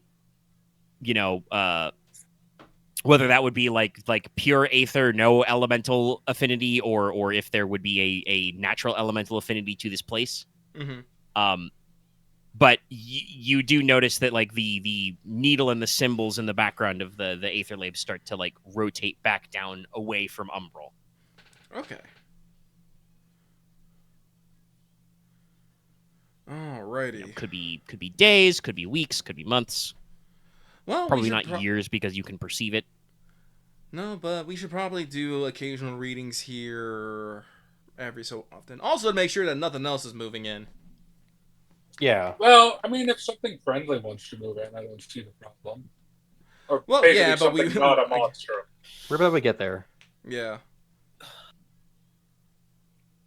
I don't know. I don't know. Anyway, I think that job here is done. Yeah. Omega, I just to save time, I'm gonna ask you, player to GM, is there anything interesting that you think I would learn from sleeping, taking a 7-hour power nap with the coral sword?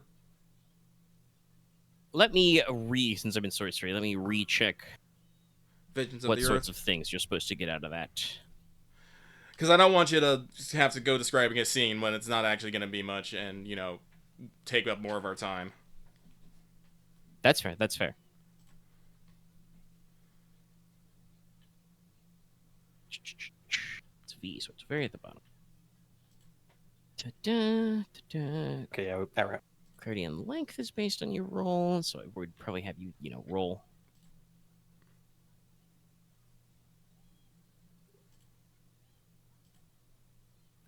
Yeah, no, because there is a range of information you can get. There would be, something to casting it with the coral sword. All right. Then The coral sword is an item of some note. Okay. Well, with that case, though, Inos is going to take a moment to explain that he is going to try and suss out some more information from the past, but unfortunately, he has to basically remain on the rock and is going to have to spend another 7 hours here. It is probably mid-afternoon by the time you get all this stuff cleaned up. Yeah. So, Inos, as like I said, is going to probably, stay on the island for like another 7 hours. If you guys want to wait around, that's fine. But if you want to head out and maybe just leave Inos a rowboat so he can get back to fucking the other side. Wait. You guys came down from Granlund Bay, which is about about an to say, hour like, by rowboat. Yeah, I think a few. Actually, people I was should thinking, wait a probably- minute, no, we didn't actually, we didn't come from the sea cliffs by, Yeah, no, you have Sjorberg. you have the windlass parked here. yeah, we have the windlass parked here. I mean, I probably could row to the fucking sea, to the because we have the steps there, right? Yeah, you could row back to the dock under Castle Sjorberg. It'll be the middle of the night by the time you finish, so you don't know if the carpenters and stonemasons are like camped up there. It would be a little awkward, but I'm willing to if people don't want to stay and people want to head back and get other stuff done, I'm willing to suck that up. I'll stay with Since you guys have killed all the sea devils, Captain Nitona is perfectly okay to like leave anchor here and just kind of like hold the straight. I'll stay with you. There's something I needed to do anyway. Because you said it's 7 hours, right? Yeah, it's gonna be 7 hours. It's gonna be 7 hours. All right, perfect time for me to undo the stupid thing I did. Which stupid thing? I'm yet again casting elemental thing. Oh, That would not be someone on fire. Because I that's realized the inconvenience of that when I'm planning on traveling on boats a lot. It's true. And went, wait a minute, no, this is dumb. Hold on. Yes, but so Nicola is probably gonna stay. Captain Itona is okay with staying. What do the rest of you guys want to do? Yeah, you guys can weigh anchor. It'll be wherever the boat is in a few hours.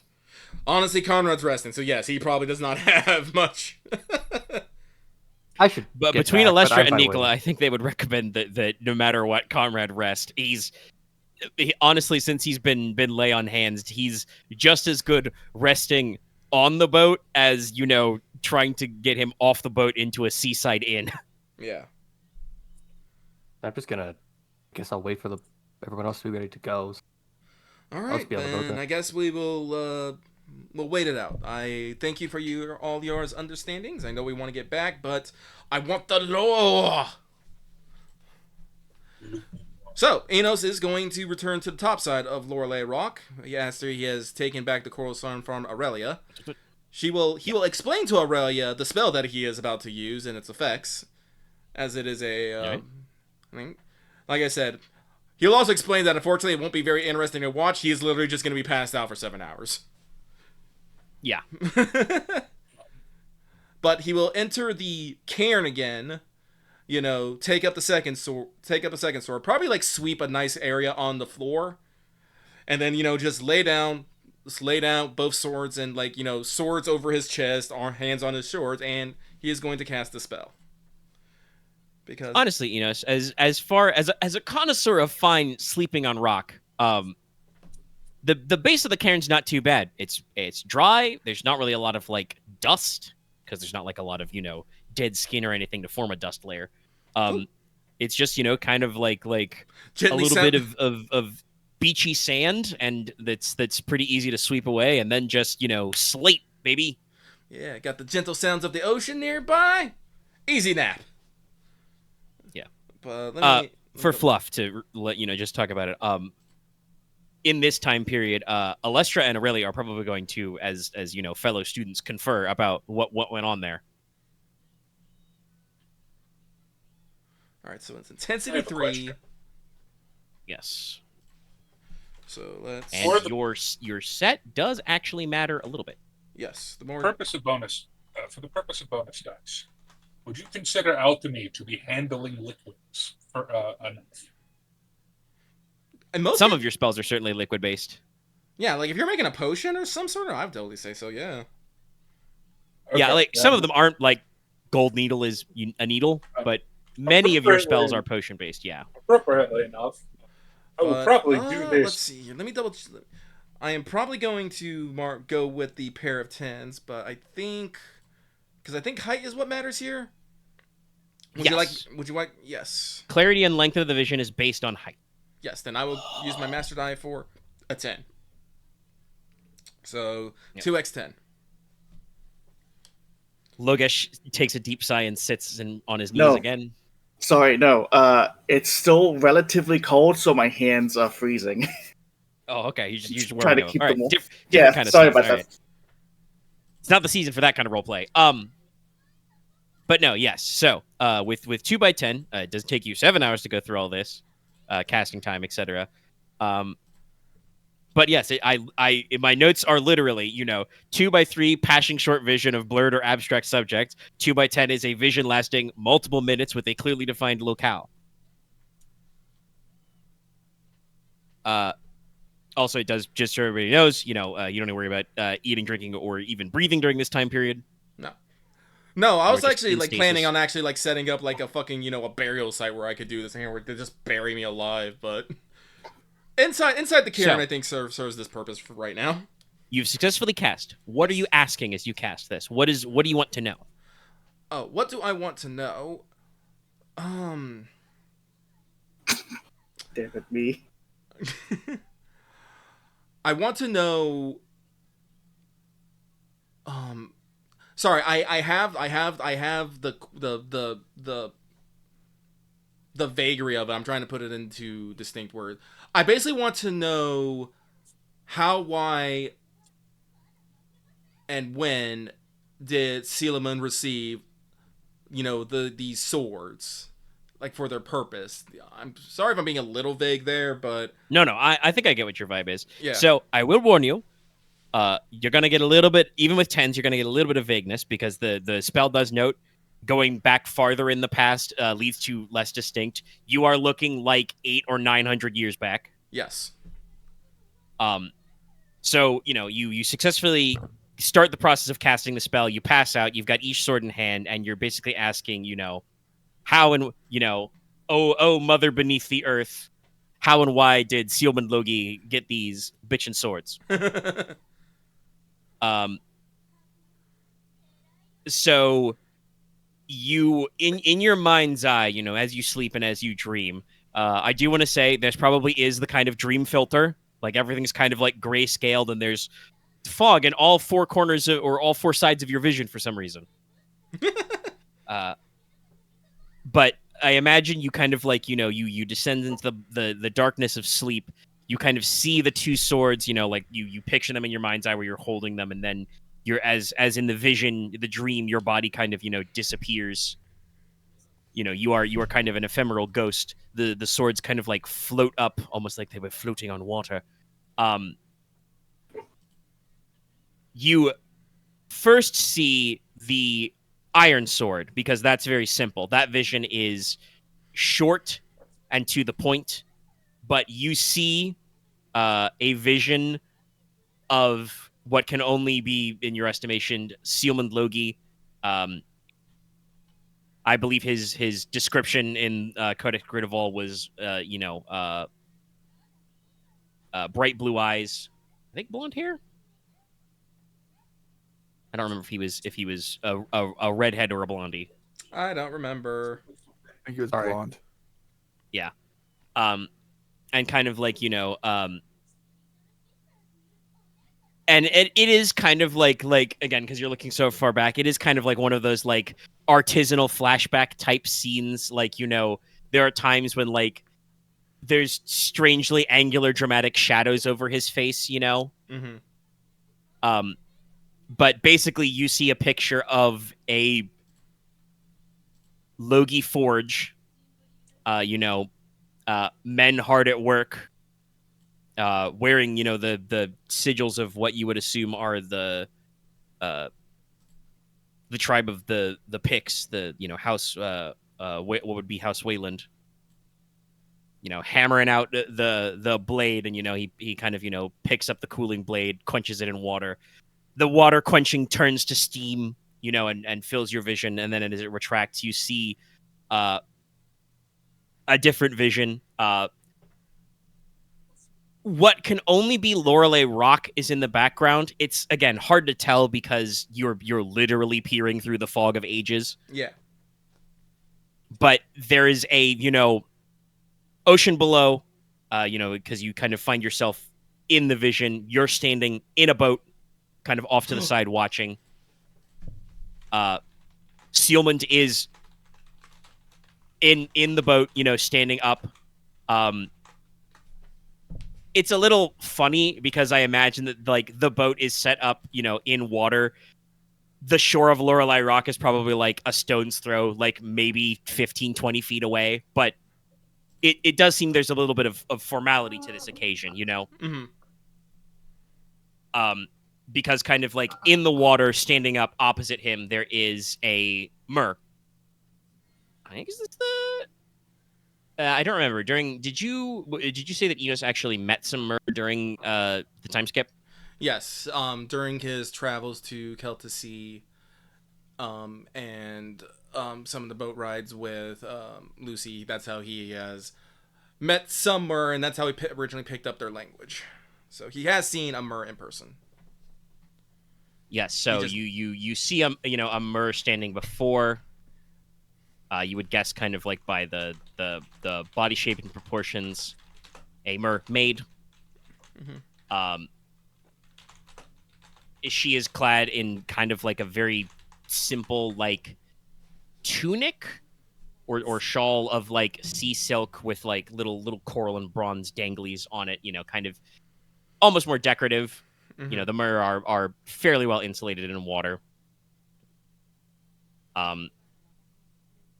Similar garb to the priestly guys you saw in the Coral Garden. Okay. But not quite as blasted up. Probably got some coral and bronze, bangles around like wrist and ankle and stuff. But basically, the vision clears and you see, basically her present the coral blade and the tortoiseshell shield. Okay. To Sealmond. He kind of takes them and sets them into his belt. In return, there is a figure, standing next to him that presents her side with a pair of short swords, leaf patterned ones. Okay. One is clearly the opposite of Sealman's original steel blade. Okay. You do not see him make a second one, or an iron blade technically, but you know what I mean. You didn't see them make a second one because you're not holding the paired one. Mm-hmm. But one iron blade is handed, and then another is... You don't know if there's an exact match in the bundle you got, but the other is another leaf-bladed bronze short sword of the kind that you saw among the small cache. Okay. So it's an exchanging of blades. Yes. It's an exchanging of gifts, and Okay. you kind of hear... You're not here, this is Ghost Vision. On a boat.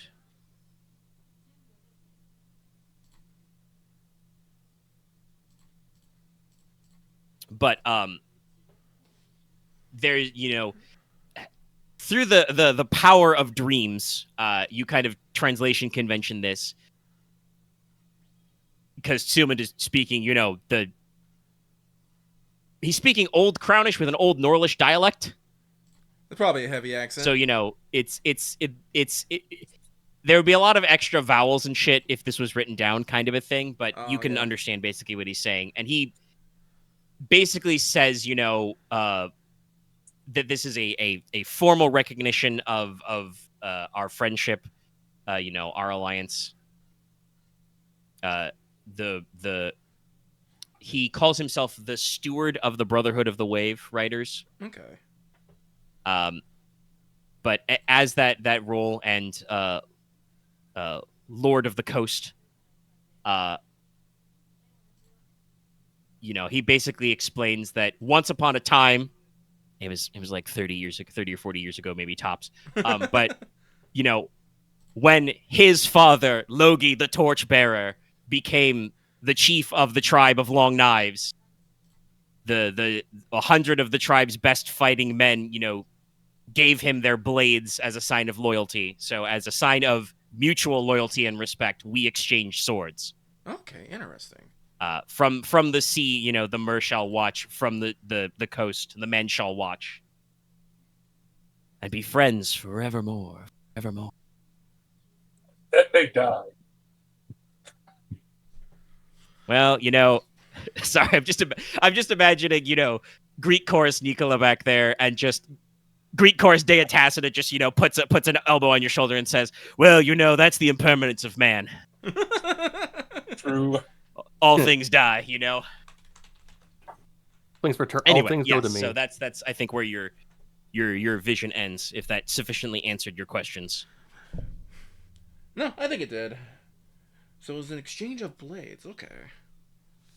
So Yes, and it seems there was some cultural significance to the Mer, obviously, but Sealmond, kind of pitched it as basically like a mirroring of the Longknife tribe. Okay. Well, honestly, if this is maybe we should take the coral blade then. Yeah, I think we should take the coral blade, but leave the iron blade. Right? Well, if I'm not interpreting that. depending on if Inos shares this vision with you guys later to think about it, the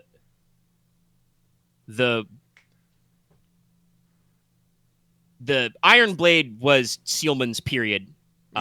Presumably was made out of a pair. And the shield and the coral blade were part of the exchange. The other iron blade and the bronze blade are either buried in the depths of Lorelei Rock or are off with, whatever descendants of the Mer who probably had to get the fuck out of this place. Mm-hmm. Well, no, just take the sword as like a cord of like friendship, and that's like, and according to our ancient pact, we say we're friends now, bitch. We gotta get out of here. Well, honestly, no. We can just fucking, like, I don't think anyone's gonna come fucking up here and steal the fucking coral sword, and if they are, I'm gonna be very mad. So no, we can probably... Really, I got confused out of it. And technically, she is Steelman's descendant, right? I don't have my family trees around. We don't... You're not really sure where the lines crossed over. No, like, they probably do share some blood, but this is also probably in the same way that fucking Olestra probably shares some blood with the royal family. Yeah, the mainline House Logi are direct line, like, traceable descendants of Logan, son of Logi, who would have been Sealman's brother. Yeah. There was, like I said, there. You guys looked at the records of Castle Sjorberg. There were some, non-legitimate claimants to descendants of Sealman who were adopted by the main house. So some of them are among the various Logi cousins. But there's no guarantee that the core branch is descended. But you are distantly related. Well, 7 hours, night has probably fallen. Inos will, sit up, replace the swords, and he'll make his way back and let people know what he found out. It was an exchanging of blades. One watches the shore, one watches the coast, one watches the sea. Steward of the Wave Riders, king of the coast. Was he a wizard? Because that would make him a wizard of the coast. Well, he called himself the Steward of the Wave Riders, so I'm assuming that he probably was one of the Wave Riders. Probably. Sorcerers of the coast. Moving on. I do want to say, Inos, when you sit up and you set the swords back on the kind of like altar space before the sarcophagus, you go to leave. It's dark outside. There is a single Seahawk looks at you, flies away. Bird. Bird. Must be from Seattle.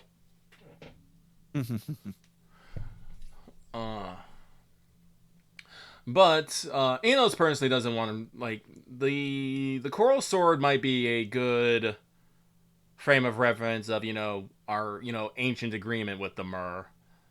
But, well, actually, Inos will ask the good captain, does she know any merfolk, personally? Communications? Trade with them? Talk with them? Not personally. I admit my Mer's very rusty. I spent more years among the lizardmen. But we did study some general cultural topics at the Order of the Navigator. Never heard of this Wave Rider Brotherhood, but they do seem very ancient. I do know that the Navigator Ordo does not have many people up this way. I know some people who know some, but No, But the Mer... Normally, when the Order wants to speak to the Mer, we have our ways. You know where to stand at the right rocks to look for a sign. You can cast messages into the sea, signals, throw offerings, that sort of a thing. When the Mer wish to contact us, they sing. Either under the waves or above the waves. Sometimes they say subtler signs. If your weather is unseasonably clear or rough, it may be a sign from them. I do know coral is sacred to them. So if it was given as a gift or an exchange, it is important. But how do I put this? From what I understand, the Mer don't really have... Well, it's not right to say they do not have ritual objects. I'm sure you've seen some. But they do not make things for no purpose, I should say. Their whole realm is underwater. So anything they make must have a use there. Otherwise, they would simply find something below that would do it.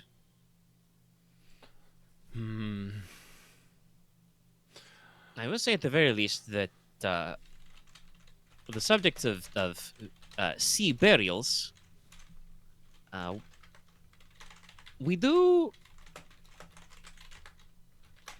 She kind of looks aside at Inos, and says, we do sometimes place the dead in the sea, in the Islas.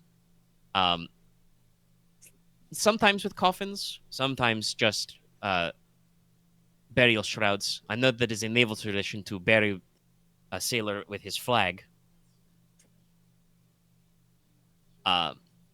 Sometimes we do tuck items in with the dead, but usually in the Islas anyway, if you have something that can be of use on your person that is not lost at sea, we generally like to have those things. As I said, that is how we do things in the Islas. Now, you want to ask about what the lizardmen do? I can tell you lots. Maybe some other time. Well, I'll probably have to... If it was a lizardman sword, I would say you should take it. They definitely do not do impractical items. If your father has a sword and he dies with it, you take it up because he's dead. He doesn't need it anymore. Well, I think I'm going to take the coral sword as it is a symbol of a old alliance. I don't plan on wielding it, but it might come in handy later. You're building a museum. No. Maybe that too. But we're working on the display. Yes. I was about to ask you, when is the museum popularized?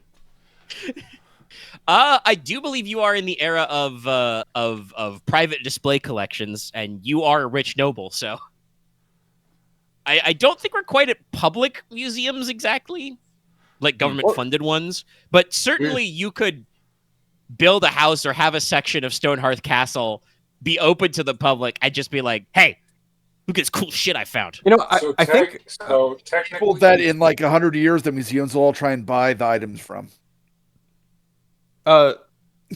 Omega, I was to say this is like we could put this down in like space-time writing. Leslok very much have it in his will or his memoirs that he'd want any cultural artifacts he had to be open to actual like preservation of history and knowledge. That is how a lot of museums got started. Technically, the first museums do exist, but they're pretty much only in Britain at the time. And it's the British Museum is fucking old. And it's literally like, hey, look at this cool shit we found in these other countries. Did we ask them for this? Don't ask us. We don't talk about that. We were there already. Don't ask about the mummy parties. Really nice about the mummy parties. Thankfully, you guys will dodge the Egyptomania. Yeah. Also, you did get a 10 in your ED, by the way. So yeah, you do make a 10 set on your your elemental. Yep. I'm Gloopy water. Mostly the same. Yes. Okay. What should do the light one? I'll do that one later. He wanted to do the water one because it's wet. I also just thought it would be appropriate. No, Inos will, Also, I don't get that much use out of the bonus dice for either of them. Will briefly, inform everyone. Probably, Inos is probably going to find time to write letters to. Shoot, I don't think I know anyone in the Order of Navigation or House Marin, so maybe I'll just write like a generalized letter to the household in general and make an inquiry. That is a kind of thing you can do. You are the master of ceremonies, so yes. You can. It's like it's gonna have to be Enos Masters of Ceremonies, not just Enos doing this, but I'm in the unique position to do so. So I will start a diplomatic opening with the House of Marin to see if I can get in contact with the Mer over this orb. Yeah. Alrighty. The orb. Because this thing is. Hey, I wasn't kidding when I said it has an electric blue hue. No, it's quite literally electric. It does, in fact, probably softly glow blue in when taken out of the ambient light of the. Like Arden Light, I kind of wish. What? The adventure part of me feels like we should use the cool artifacts we have more, but also the other side of me is like, I think in the fiction we should be more respectful of them. I guess I don't know. I mean, like this. That's. Oh, sorry. Please go, Omega. Yeah. To peel the curtain back a little, that is kind of like the dilemma, right? Yes. That's the mirror I'm holding up. It's like it's really rad, and it would be super cool if you had a big fucking fist-sized pearl and just held it to the sky and said, "Oh, lightning, smite my enemies." But is that a thing that you should be doing? So yeah, it's a characterization thing of like both ways work, but it's kind of a question ask about yourself, right? I'd better turn it in for like a permanent Mer ally, but that's behind the curtain. Well, like I said, again, X, I said, you win all that discussion just to say the thing that we're already going to try and do. Also, not to be mean to the artifact, but I can make better attack rolls on my own than just 8D. Yeah, but if he still doesn't have sorcery. He's being mean to the artifact. Get him! Get him! I cast Call Lightning on Nicola. Nicola dies. You're metal. It's going straight to you, buddy. Oh, I'm not metal anymore. Oh, that's right. It's been 7 hours. Also, though, don't do that. Actually, don't save that because Call Lightning's mean. It's 8 area killing, not reduced by armor. But no, Enos, if this was just like a sorceress trinket, a fun little thing, yeah, no, whatever. It's like how we're running off with the box of silver and the box of pearls. That's just little shit. But things of cultural significance, Enos is like, no, we don't do that. That's it's not quite stealing from the dead, but it's almost like stealing from the dead. That's why Enos didn't fuck with any of the jewelry on the dead guys or touch any of the stuff that the fucking soldiers had. Even though I do All I'll have stats say for their is core that beliefs. we'll use the pearl when we have to fight a kaiju. Probably. Or any. You start we'll start figure it singing, out. you know, the Mothra song. Masura. But Basura. like I said, Odin I has to will smite the calamity. I will pin. It is well known that House Marin does have dealings with the Mur on occasion. Is probably their strongest ally. You know, they actually have, you know, the Order of the Wind Witches, which was based off of things I believe they learned from the Mur.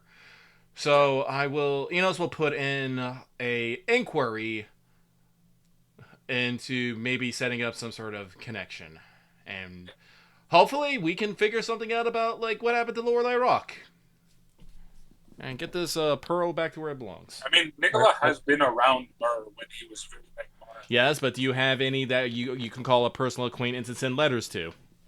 No. They mostly were just curious about the man flailing around learning how to do boats. Yes, no, that was kind of any way to send a letter to a mirror. Period. Not really. I mean, we probably sent a letter to fucking. Well, honestly, I bet the Mur get letters. I mean, you want to if you want to ask your Harpuya detachment about it. I mean, we're gonna go back to Summer family. Yeah, you know, ask her about like, hey, do you deliver to Mur? And she's kind of like, no, not really. The King's couriers don't go that far. That's technically that's a different country. But we can't arrange for things to be said. Like not Nicola. Enos' idea of throwing messages in bottles, not too far off what Captain Nitona described. Basically, Yeah. they have like prearranged areas where the Mur know to look for messages. So like maybe not literally floating messages in a bottle, but like put a little weight in there so it sinks and you just fucking huck them in, and the Mur are just like, what's this?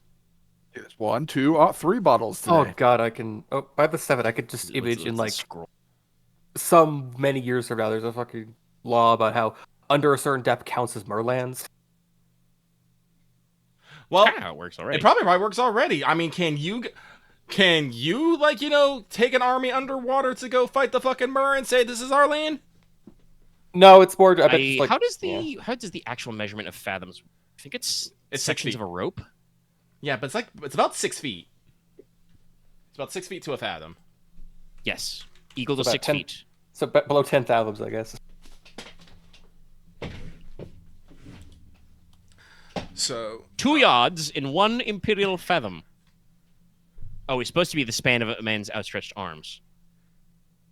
But then it was adjusted to be roughly 1,000th of a nautical mile. because we have to have nautical miles instead of regular miles. Thanks. Which like is different gun from fucking calibers. meters and kilometers. I hate measurements. it's not as bad as think gun the calibers. nautical miles thing has probably got to do with the old-fashioned British naval tradition, which is probably that somebody told them that the mile is this long, and they were like, no, we already do it this way, so... Fuck you. Fuck off. Are you the British Navy? No. We'll keep measuring boats how we keep measuring, all right? The British Navy has a long and illustrious history of telling people to fuck off. And usually it works. Sun never sets, you know? All right, so, other than spear, which Logesh has obtained spear, Yeah. you have two blocks of wealth, basically. The pearls and cowrie shells are worth, 3. Yep. And the silver and some gold marks is wealth 4. What is everyone's wealth right now? Anybody who's got you can't put them together to make more wealth, unfortunately. No, they would have to be wealth 4, and then they could go up to wealth 5, but they are not. Yeah, but What is everyone- if there are separate wealth scores you can distribute like them. I know I'm sick. I just don't Jesus. know what everyone else's wealth score is right now. Actually, I know I have the pearl and the sword, but those are plot tokens more than actual things. Would you guys mind if I just take? I mean, those... I'm pretty sure the well, maybe not the pearl. I don't know if you're going to display that, but I think the long-term plans with the Marquess is to put him in a nice vault somewhere where somebody can be like, yes. Yeah. So, will anyone mind if I took both the wealth things? I have some ideas. My wealth is only... It's only 1 right now, I think. No, it's not 1. That's 3 right He now. sold his arquebus. Yeah, I so- sold my Oh, arquebus yeah, to get yeah, up to oh, 3. We could sell the 4 one, and I guess I'm not sure you can do the 3 one. Well, I have plans. I want to test some things out. I mean, you don't even need to sell the 4 The 4 that's crownish currency. You just open that chest and put it in Inos' bank account. Yeah. What is everyone's wealth rating?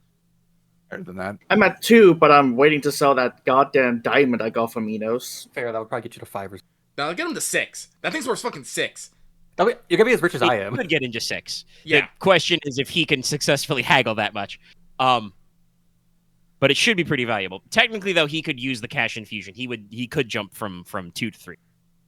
Alice, what is your wealth? What is Nicola's wealth? It goes, well, 5. Okay. Okay, it's fine. Oh, okay. Yeah, he was dying. If Logesh doesn't want it, then I'm fine with Inos taking both of them. Yeah. I would like Well, Loth to only actually one confirm thing. this. That again, that's fine Okay. because again, I just need to wait to summon court and hopefully roll well. Like I said, if you want, Inos could sell it for you. No, Just to rub salt on the wound. It doesn't. I mean, I Fuck remember off. Logesh Throw the actually has spear at haggle skill. Inos. Logesh actually has haggle skill, but I guess you could always just buy it up. No, also Logesh actually has haggle and Yeah. economic. Yeah. You guys don't turn to him for it, but technically, I think out of the group, like, because Inos doesn't have student of economics or anything like that. I think Logesh is one of your best money men. It just doesn't come up because that's really. He's just currently your I- brokest. I just have the most money. yeah, I'm both. I'm only rolling 5d10s, but it's a decent amount because, as I said, I don't want to go ham on. Yeah, Buying no, up that's what it was. Enos points. is slightly 4 better at dice and got- haggling right now than Logesh is, but he doesn't have all the knowledge. Enos is just good at getting a good price. That just means you're Also, hot. pretty sure Doesn't mean you're- that Logesh still has a couple of ranks in the haggle. The financial sophistication? Yeah, the discipline. Yeah. Yes, But Then he honestly, actually shop knows haggle. about like how to make money moves. Yes. That's I've got- which also I do want to say totally fair that Enos doesn't.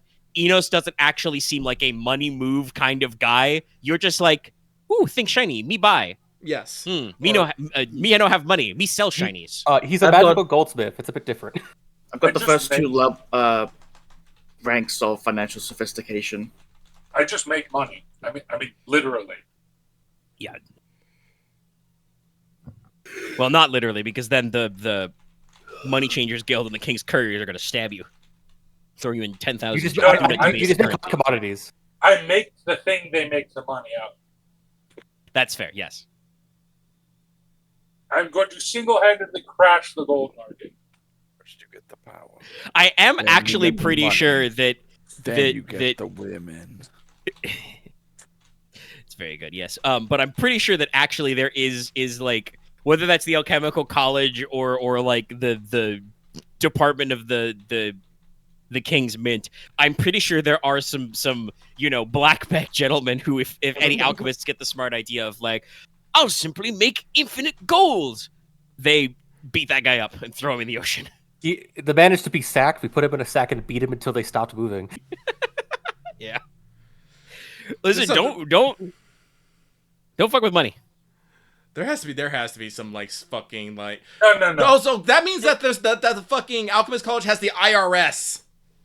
No, yes. No. What do you think? It's a coincidence the Alchemical College is in Orolands? Okay, listen. It's the CRS, the Crownish Revenue Service. But also, gold is so 2000 and late. It's all about the orichalcum, baby. That also does work. I actually believe that the responsibility for the king's taxes are split up between the king's marshals and the king's couriers. Huh. One of them moves the money, one of them takes the money. Takes the money. Gotta pay your booze. Anyway, where were we? We get the Well, back to we are song, getting back, and huh? we're gonna get some fucking letters. All right, then let's get through this. Yeah, so you guys return. Probably by the time you guys are fully back to whatchamacallit, Stonehearth. Probably Konrad has been resting a day, so you can start trying to doctor him maybe, and he may also be able to. I mean, you at least got one full night's of rest. I don't know what your levels of pure breath are about. If anything, Breath does doesn't that do for anything killing against yet. killing. It doesn't do anything Okay. against killing.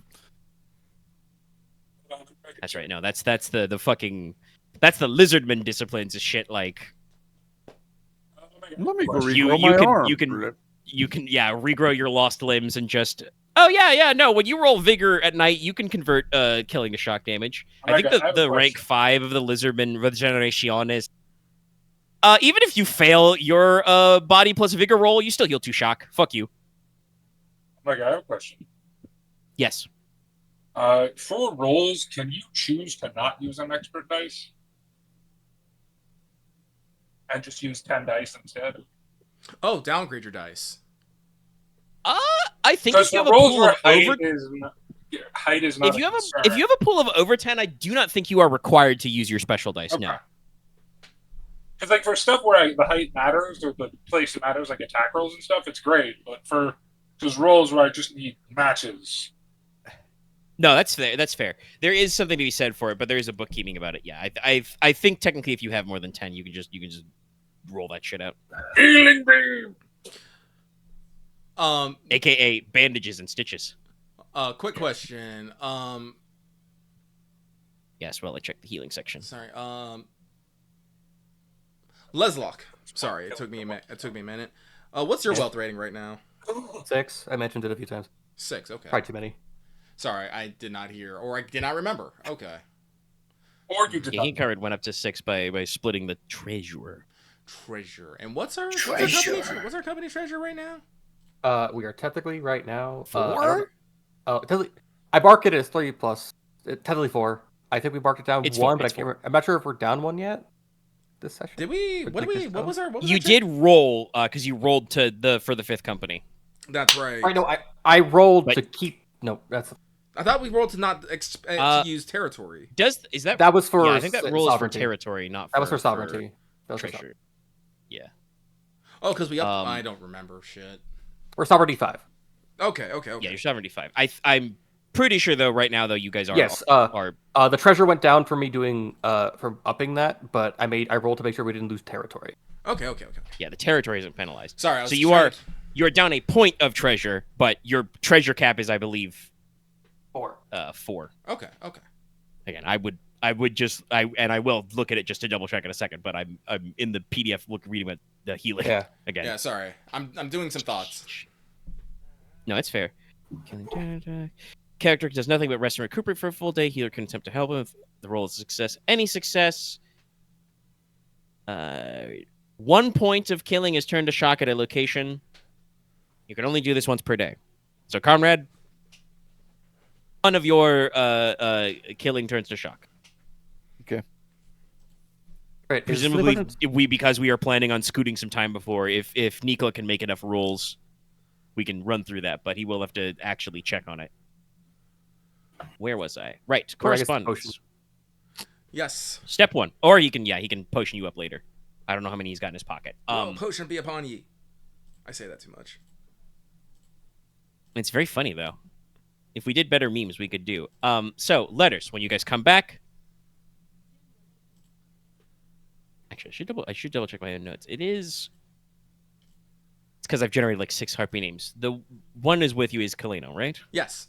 I think so. Yes. She is Yes, red, okay. striking, and maybe a little special. She did say she has a special fate. You know a few of those. In 3 days, Konrad, you will be healed. Okay, he's made his rolls. Yes, you're good. Doctoring. So you guys have received your latest batch of correspondence back. Some of you sent non-specific letters about things. Like I'm pretty sure in the last letter batch, like Leslok sent a note to Nerissa, but it was just kind of like, normal exchange of pleasantries. You didn't have anything specific to tell her yet. Yeah, because I'm going to ask to other people involved. You Yeah. wrote a fairly lengthy report to the Lady Admiral, but have not received anything back yet. Yes. I think that was sent before. So, yeah, that was technically, I think, a couple waves of mail ago. Yeah, but it's also. I don't think I've got a note that she sent. I think at least she's going to show up for the summer course. At least know that's something we're gonna have to talk in person about. At least the other part that was in the King's letter. But yeah, you have some letters just sent out, but you basically this is a lead up to say Leslok has exchanged some correspondence, but don't have anything specific for him. I do have several other specific letters. So number one, don't take anything by it that this is technically the shortest one of the message, but Konrad sent a letter to Rena. Yes. And you get a note back. Will this fit in one Discord message? Yes. I can read it out if we need to, but we have several of these, so. No need. This is the one we fire off. I would like to note, once again, to remind you guys of when I wrote these out of character. This was like 2 weeks ago before the Lorelei Rock fighty sessions. So this is just the character vibes. Has nothing to do with specific commentary. Also, Fox is reading this, but I think Conrad's keeping this to himself, so yeah. Probably, yes. There was time before the fighting sessions? Yes. Yeah, 50 of them, yes. Next. Logesh. Hello. You wrote a letter to Ainara Espada. Mm-hmm. You get a letter back. It looks like this. Oh boy. Yeah, upload his file. It's just a picture of a sword going through a stick figure. No. I know. There is a funny top tier shit PS though. Okay. I am downloading it to read it. Also, each of these does have different starts and finishes, so yes, I chose these very carefully. Rad. Konrad's letter from Rena is addressed to Dearest Konrad and says, with love and affection, just Rena, House of Marklet. Oh no. Ainara's letter is much more straightforward. She's just, Sir Logesh, your friend, Ainara Swallowtail. So, Inos receives several lettery dues. Of course he does. You are a mess of mail. I am a man this of letter, mail. Sorry. Yes, you are some sort of mailman. Oh, I should also say, it's in my notes somewhere separately, and we'll double back to it. But technically, before you left, Nicola sent some letters. You receive appropriate responses back, canvassing for, young minds to recruit as doctors. Nothing, tangible yet. There's no, mechanical element. But should you take the followers' advantage or do any other, building in the future, you have rolled your ball upon recruiting. But, Enos' first letter back. Yes, we are uploading his file. They're big. This is from... Sorry, send it. There it is. This is a two-step. This is from... signed, sincerely, Mercedes Ecclesiae Sister Superior Cygnus Lake Convent. Woo! And is addressed to Master Inos, House of Logi. Technically, there should be a line break there, but...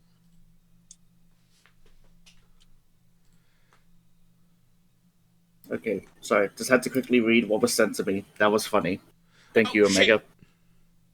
Thumbs up. Yep, thumbs up. Yeah, I don't know how much you're planning on discussing it, but, there's stuff in there. There's lore in these. Oh, yeah. Logesh is not telling anyone. Yeah. Why would any one of us share any of these with each other? Yeah, private letters. Especially to Inos. We've seen what that happens. I'm sorry. I was reading the letter. What was said about me? Exactly. They're gonna eat their letters after they read them, so you can't get in their shit. Listen, okay. if Leslok sees them, he will know the whole thing immediately. This is also true. Leslok. Yeah, I'm going to be honest. I don't care if Leslok sees my personal mail because he's not going to do anything about it. I'm afraid Inos is going to get me publicly engaged. There's so many marriageable cousins around. Technically, Inos did do that once. Yeah, no.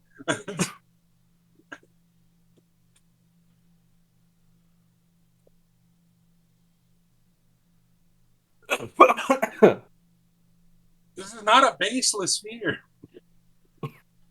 It did technically happen, yes.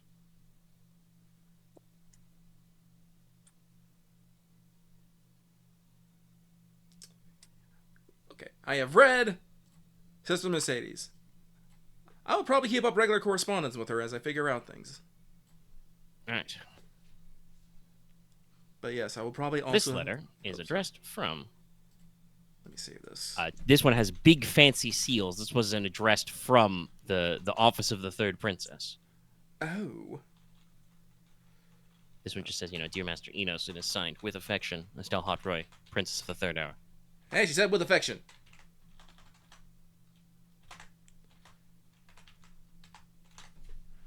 Hang on, I'm saving this letter so I can refer to it later. Yeah, this is just so I don't chop them up to, have them fit the Discord character limit, because guess what? They're not limitized.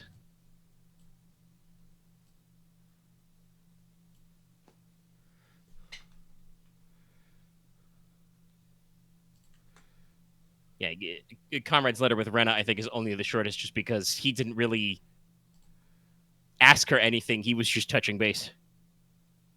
And so she touches base in kind. Yep.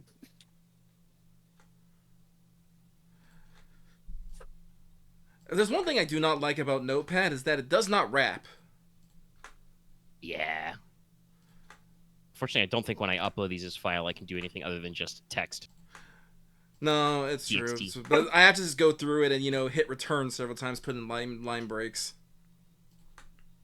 I guess I look at it as I have to download it as a file.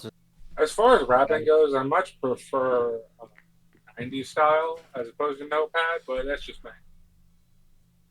That's a very Dallas response.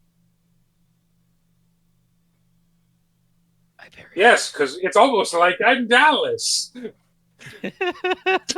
Not what I meant, but sure. Yeah, I mean, Oh. That's a way to take that. I'm not going to, since no one's sharing with me, I'm not going to share with others, but that's interesting. Let's see here. No, it's fair. To me, there's between personal letter and letter of actual is important knowledge. But well, it's not important knowledge. It's just cool trivia. It's interesting. Like I said, this is a letter from the royal house, and maybe some other things have been having some implications on some things that other people are doing inside the royal house. The implications are obvious.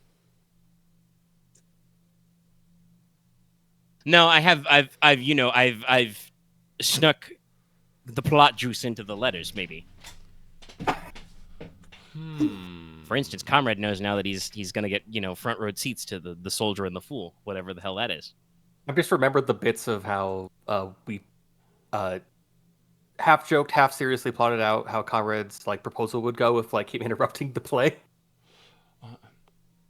You gotta work on well, your I'll read this part out for everyone because this will be of interest to Konrad since we're on the Atoll Club.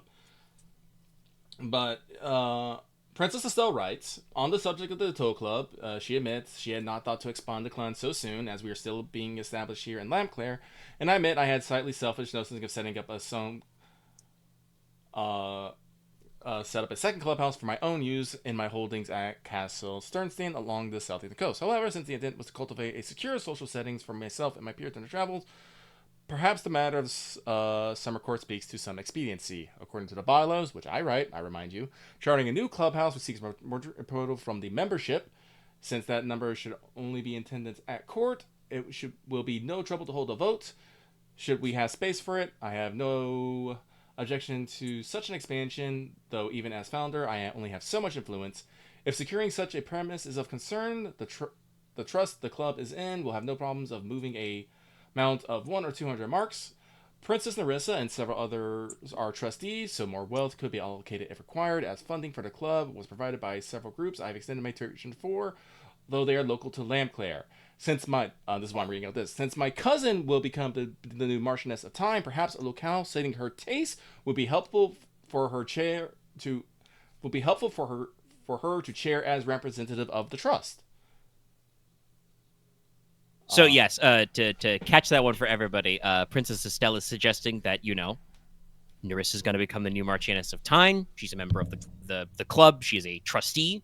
Mm-hmm. Perhaps a clubhouse that suits her would be an appropriate sort of relationship. Point of order. Isn't it Marquessa? No, actually, Okay. it is Marquess. Interesting. I know it's weird. It's French. It is a. That's probably the Italian. That makes Maybe more Eastern sense. European Marchesa. Yeah. So. I have a weird thing in my head I want to ask. Well, go ahead. If you're asking out of character, but I guess I'm. It's this just is being explained to Konrad. Oh no! Yeah, it was more just Omega. You might mention it to the. Is Narissa's status right now 3 or is it 2? Her status? Actually, I think her status is Yeah, it's 4. Let me double check. It's probably 3 or 4. Yeah, She's still the 5th princess. Yeah. That's fair. Estelle. She 100% has more status than you. I would know. No, I'm status 4. No, it should be tied because he is actually the Marquess. That's fair. She is in the royal line of succession, but she is 5th in the line. That's fair. Wait, no. Estelle. I guess I Patreon overestimate. is 5. Also, that wasn't meant to be a slight at you. I might have just been overestimating how much above the royal family were. I'm technically the fourth most, third or fourth most important person politically in the country. Yeah, in terms of value ranking, the March is under the 2 duchies and then a parity with the other March or Mark. So in terms of the King's peerage, the Tyne is actually pretty well off. Yeah, she is status 4 right now. She is a princess of the royal house, so you're tied. Okay, because I was thinking did I technically get her a status upgrade or for in exchange of everything else? It don't matter. We're technically equal standing. Oddly enough. Also, to put another note there, because Inos did read it out loud, or Lucky read it out loud to Konrad. She mentions several hundred marks, translating that from crowns. Oh, you're in time. Damn. I did post it in the channel. Yeah, I know, but I thought I thought I saw the back first before I started, because I think I got the back half of it, but I did not have the first half of it to contextualize it. So sorry, I thought you were back at the time. Basically, to put it succinctly, while Princess still had her own plans for establishing her next branch of the Atoa Club, she is not against us making another one here, especially with the expediency of Summer Court to give people some a secure social setting. Excuse me. The thing is we have to follow the bylaws, which she wrote, that charting a new clubhouse requires a major approval from the membership. Since that number should be in attendance at court, it'll be no trouble to hold a vote, should we have space for it. So, the thing right now, I think if we can probably use our own, and we'll promise, help and funding for it once the chartering is done. The problem is most of the attendants aren't going to be in attendance until Summer Court.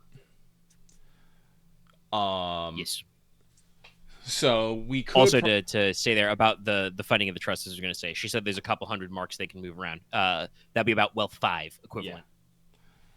So, and also, moving to maybe put Narissa as the chair, as the representative of the trust for the Stonehouse, since she is going to become, the market. See, now people talking about it has made me completely fans like Marchionessa.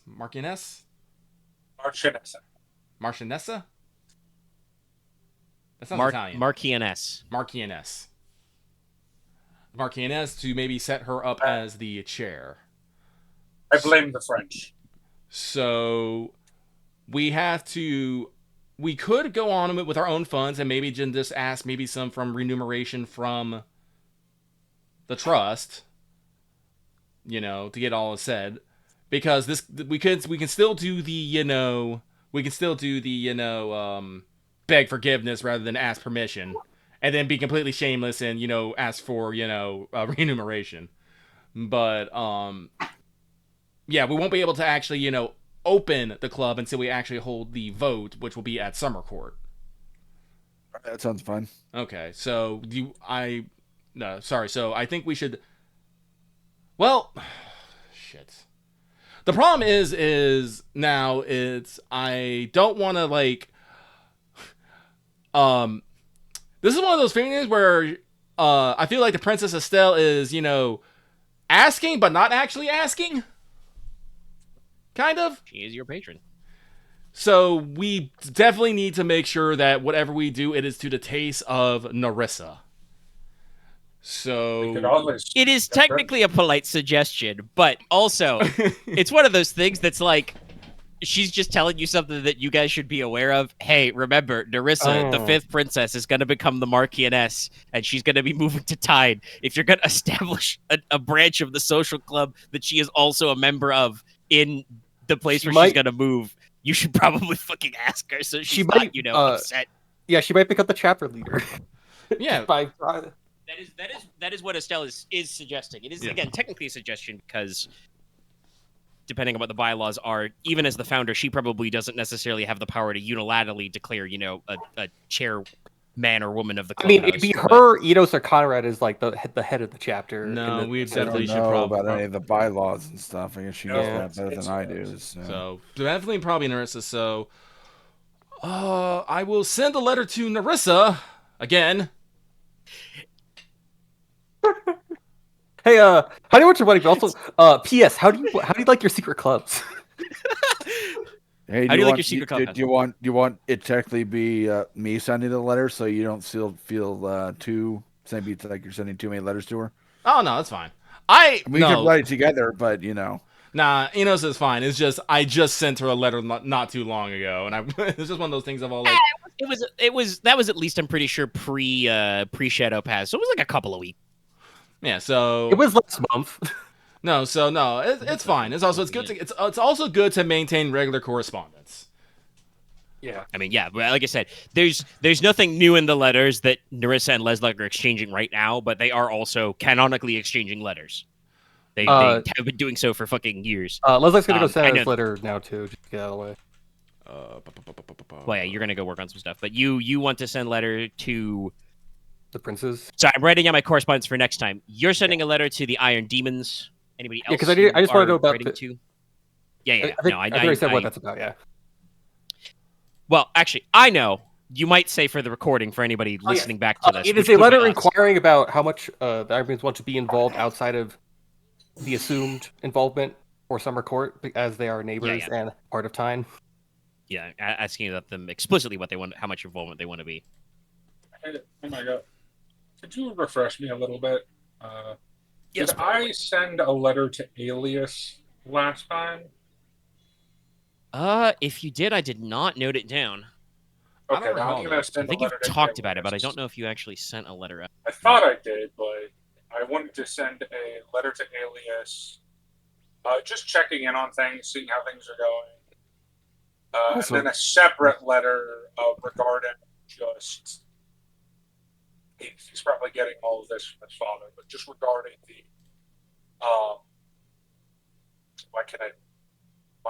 thinking. Take your time. Use your words. The veil. The fog veil. Yeah. Fog veil. There we go. Brain thinky thought. You supposed to be writing letters about the fog veil? You're not. What? Remember the meeting? He does. Right. Sorry. No, I don't. That's why. You clearly just heard me. Yes, we're correcting. Luckily, he at least pitched this as a two-step. Yes. Yeah, no. Okay, so yeah, I'm just gonna send the first letter. Okay. I'm mentally filed that one. That one, because if I think if that had come up in conversation, I probably would have made sure to reply back about it, even if it would have been a short one like Comrade's response. Because hey, guess what? Inos has one more letter. Oh shit, I do. Yeah, you got your reply back from Noctiluca. Oh. She writes, "Dearest Inos." He he he he. Let me read this one out loud real quick. Yeah, I don't know if there's any. There was some technical information, I think, in Mercedes' letter, but I don't know if Inos is ready to share that with the squad yet. I'm sorry, which letter? Mercedes' letter. The one, yes. not Dragon. when you went to bomb. Dragon.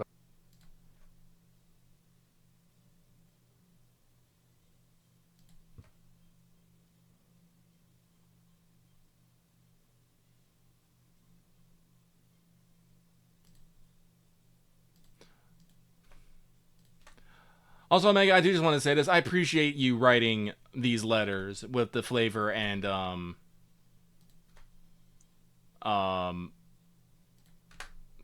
with the flavor of these letters. They give me joy.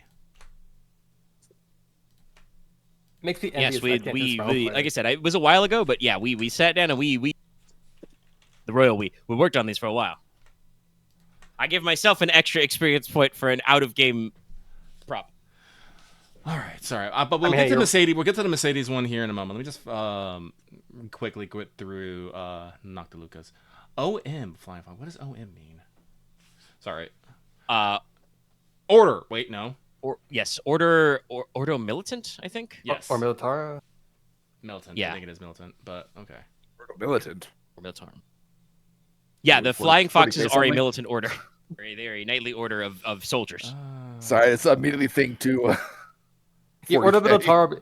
It's because I remember most things in Celticy also use a lot of naming conventions from the Empire because just long history there. Yeah, there's a decent amount of Imperial language baked in.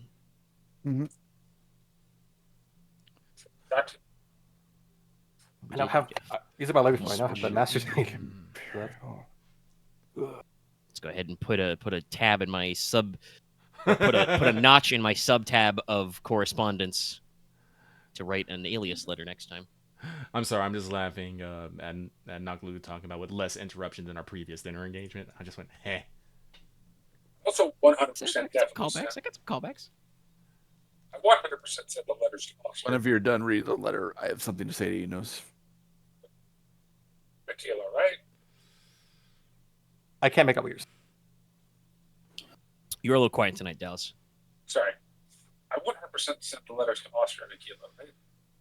Yes. Okay. I do So believe there sure. was no specific commentary in those last I checked. No, it was just basically sad that you can't come to the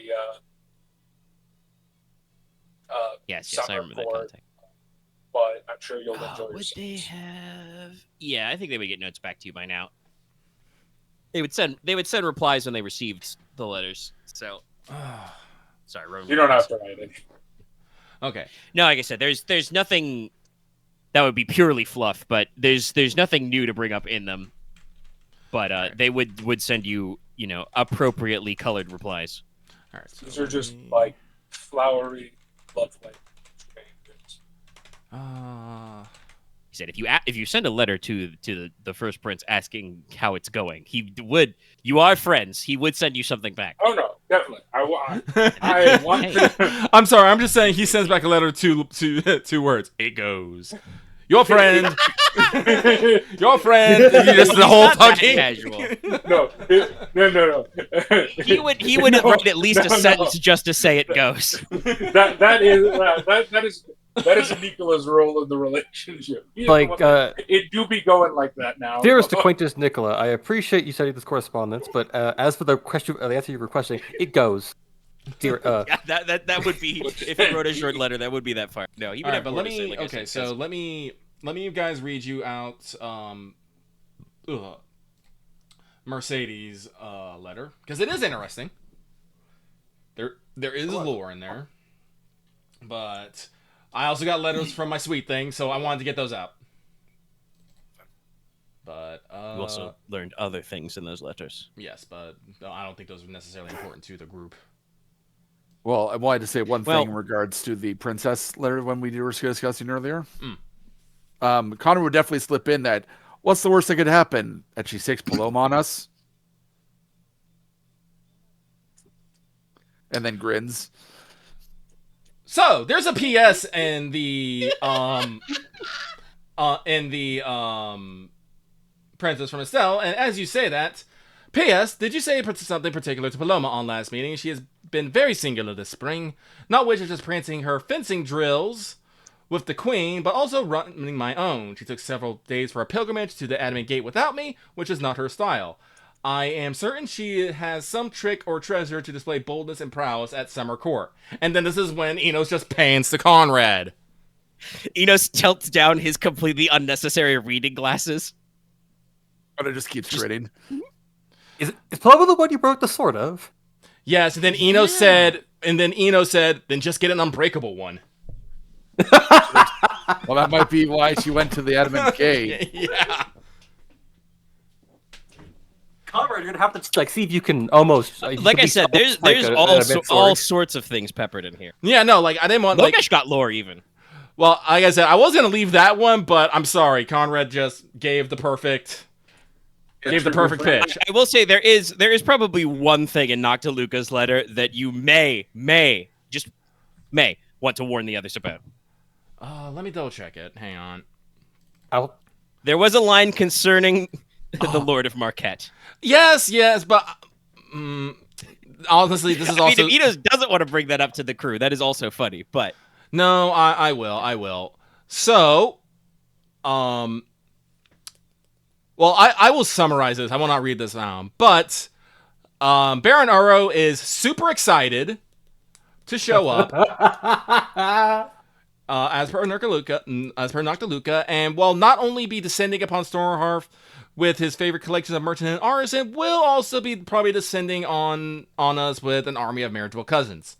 Again, apparently he has taken Baron Owen likes the young Marquess and ourselves, which I find interesting, is the surprise of several of the houses of Achenar. But Noctiluca says it's because we not only are inquisitive and businesslike, but also because several of us have shown no shortage of affection for the Lady Paz as well. She strikingly says out that she's been having correspondence with Nicola and Lady Aurelia. So Team Girl Squad is a go. You would know about the Nicola communication because that's the thing he said before, that they've exchanged letters about stuff. Yeah. Yeah. No, she's my not my upperclassman. We were in the same underclassman. class, so. Yeah, your Kohai. Yeah, underclassman. Yeah. No, Enos kind of backed off when a lot of people, but no, I got the hookup I wanted. I wanted them, Aurelia and Paz to become closer. So I am no longer needed in that equation. But still. Okay, Lady Mafalda. Okay, that's the lore. What's up? Yeah, there's your names. I don't know if Logesh is going to mention them. Yeah. I was just looking at to see what is the actual lore stuff in Logesh's letter, just for access. There are some previously unmentioned proper nouns in the letters, but you will have other opportunities for the coming. So you downloaded and read someone else's letters, I see. Marquis. I said Axe is doing it. Leslok's not. Yeah, I know. Yeah, I had a feeling. I'm not downloading anyone's letters. Yeah, no, same. That's not my information. No. Yeah. When does it become a federal offense to read someone else's mail? Not yet. When you don't like me. Well, actually, I guess once the seal's broken, it's not a problem. The king's, the king's courier. She'll fucking stab you. Kaleno, I think, carries a Flissa. That reminds me. Would Logesh have meant, or Leslok, sorry, not Logesh. Would Leslok have mentioned what the tablets are about? I was going to give you the translation I made of it. Yeah, he said he was translation. Yeah, he's gonna translate them later. Okay, I will look over those translations. I assume you translated them on the boat. I think. That's all I have nothing else to do, really. I mean, Lucky was going to mention what was in the Mercedes letter now. Yeah. Oh, I'm getting through the thing. So yes. Yeah. So this is also partially because Inos did send a letter asking Baron Uro about marital process, because while Lucy is, his love, Enos can't marry Lucy. Enos can't marry any houses because they're both the heirs and hold of the house. It just doesn't work. So Enos is working on finding a good match for Lucy right now, and I think we talked about it before. Getting a match with someone from Oral Lands would probably be pretty good. So this is why the line does say that this is the thing that your business like minds. Yes. I still think you could marry Noctiluca. In case you guys didn't know, Baron Aura likes you. He straight up likes you because you guys are like, you're not as like he's not as young as you, but you're young and hip like him. No, and I like Baron Oro and his sister. It's his sister, right? No, yes, his sister. I fuck this up literally every. The Lady Magister is his sister. No, Okay, so good. so that's one of the things is I'm hoping that this is good for this command, but I'm hoping to find Lucy Essek a good match, during summer course so we can set that up. I will not let anyone replace the spot that I have in her heart for me, but I'm still hoping we can find something at least to mutual benefits. I mean, what if you just become the second? What if you just become the second husband? Nah. Okay. That's not good enough for you. Fair enough. well, See, no, this no. is It's just why- one of those. It's one of those things of just if I was okay, like if I could have become the second husband, no reason to becoming the first husband. It's weird. I can't explain it right now, but That's fair. I still wish you the best of Noctiluca because I feel like that's just It's all very charactery. it's all very charactery. But excuse me, jeez, wow. I would say the just so we don't have to dig through this letter talking about Noctiluca's, the proper noun that I mentioned in that one for the first time, technically I think you guys would know already because I've said it without names. But she, in Noctiluca's letter, she explicitly names Baron Orr's first wife, Yes, the Paz's mother, who is her sickly. father's sister. So Yes, Lucinia.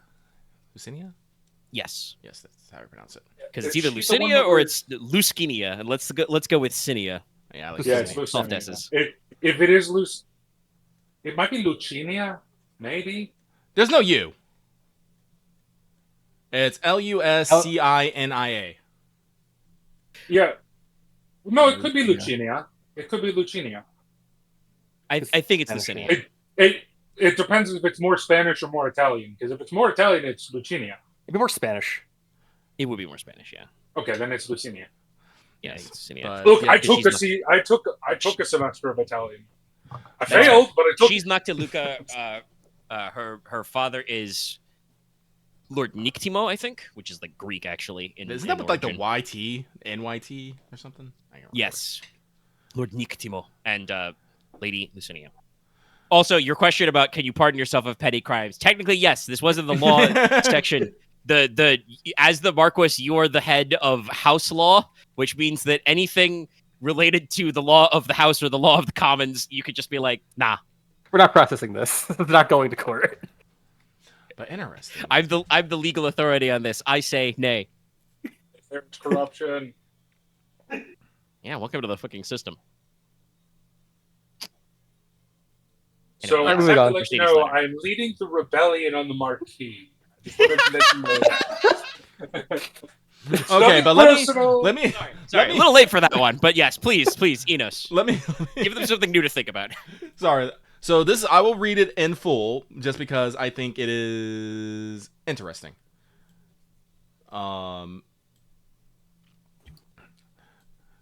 So, to Master Inos, House of Logi. How pleasant a surprise to receive your note, Master Inos. The convent so rarely receives letters from outside the island domain. I am glad that a discussion on Leyland theory has been helpful to your studies. On the subject of Dragonbone, I cannot claim to be an expert. Most of my experience, other than hospice and mission work, was done in scripture and architecture. This is the subject of reliquary orders. There was a moratorium placed on the selling or buying of existing Dragonbone artifacts some few hundred years ago, and since then most have ended up in private collections. Most are in Crown, though the church has some examples in Tron. Other than Werewin Keep or the Palais Clerlune, which I believe you are passingly familiar with, the larger collection would be the scholarly and religious institutions such as the Silver Tower, or Chemical College, or Adamant Gate. New sources of dragon bone are not subject to such restrictions and would be in high demand to collectors, artisans, and warriors, so I would advise to keep knowledge of such a thing close. Most historic deposits of dragon bone have already been turned into arms, armor, or numerous dragon tooth and claw amulets and talismans I'm sure you've seen in all corners of Chikaron. Disposal of dragon manes was usually up to the party that hunted them, as a matter of respect. Your best place for records would be with the Order of Dragon Dancers. I do believe I recall from some history somewhere that there might be a reliquary order which handled burying and sanctifying of dragon remains, possibly related to St. Helena, but obviously their work would have significantly increased in recent centuries. But I shall see if I might find their name and send it to you. I'll read the second part too. On the well, I don't know how much Logesh cares, but who knows. On the subject of Argentlight, do not overconcern yourself. While not what I had in mind for the blade, I still feel putting it in the hands of acquisitive young minds is better than leaving it to wallow in my traveling trunk. If the sword becomes too much a point of contention, let me know, and I simply shall conjure it back to myself. It was only by chance, or perhaps fate, I stumbled upon it. If it should come up, tell Sir Logesh I build no ill will over it. It felt like the right thing to do.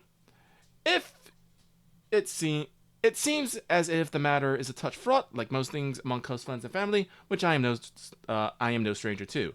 Should you uncover more of how the blade came to be in the lake, or other of the chalice swords, I would be interested in hearing it. Sincerely, Mercedes Clarity Verity, Sister Superior, Cygnus Lake Convent. So apparently we do So actually, I didn't know about the buying and selling of Dragonbone was restricted. Whoopsie. Yep. Or because all of it's been claimed. Yeah. Yeah, pretty much. So, but technically, technically, it would we own the rights to this deposit, or would the people of the Fogvale? No, we like I said, no one. Like honestly, I'm gonna say we can claim it because I don't know really who. Harvest it? Well, I don't know who. I don't know when was the last person someone traveled through the fucking Shadow Pass was. Our doors have been fucking closed forever, and I don't know if the people of I don't know if the Vale folk go traveling a lot.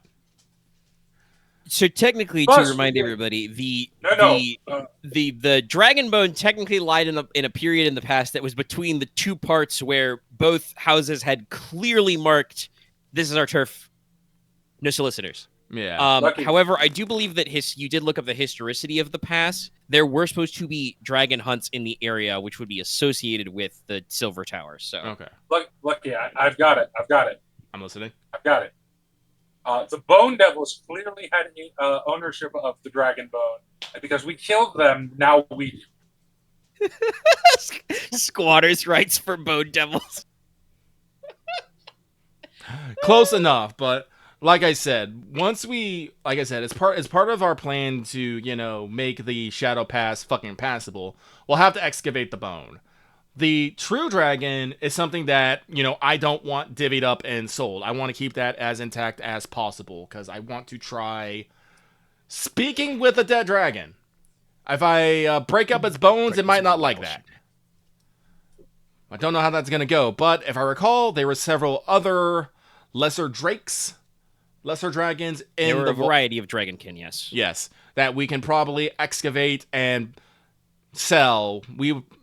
I don't know if we want to go for selling to private collectors. We can probably sell them to the Adamant Gates Alchemical College, and let's not sell them to the Silver Tower. We can just give them some. It's like, hey, scholars would be interested, but Mercedes lists the list of people anyone who scrimshaws who works with bones, or ivory would be interested in them for artistic purposes because dragon bone is very durable. As evidenced by the fact that the skeletons are still intact in the Silver Tower, like a millennia after they've been killed. It's very durable for weapons and the stuff. Obviously, that also means that warriors would be interested in them. It could be a sort of thing where you could, divvy them up without selling them to military sources as kind of, a prize thing. We may want. Can I ask you a question? Well, actually, let me get this thought out. We may want to give / sell them to the royal family and maybe Narissa herself. I mean, that's fair. Okay. Narissa So certainly this is- knows a few things. We should Giving her go just- some Dragonbone gifts. I mean, if we would just be claim all of the Dragonbone first and then figure out what to do with it once we have it retracted from the thing. Well, like I said, this is a I'm terrible idea. This is a terrible idea and not something I'm actually suggesting. But theoretically, would you be able to make a Tolkien out of a dragon? at what? Oh, a I- Talkwin. Do believe Talquin does not work on Monstrum.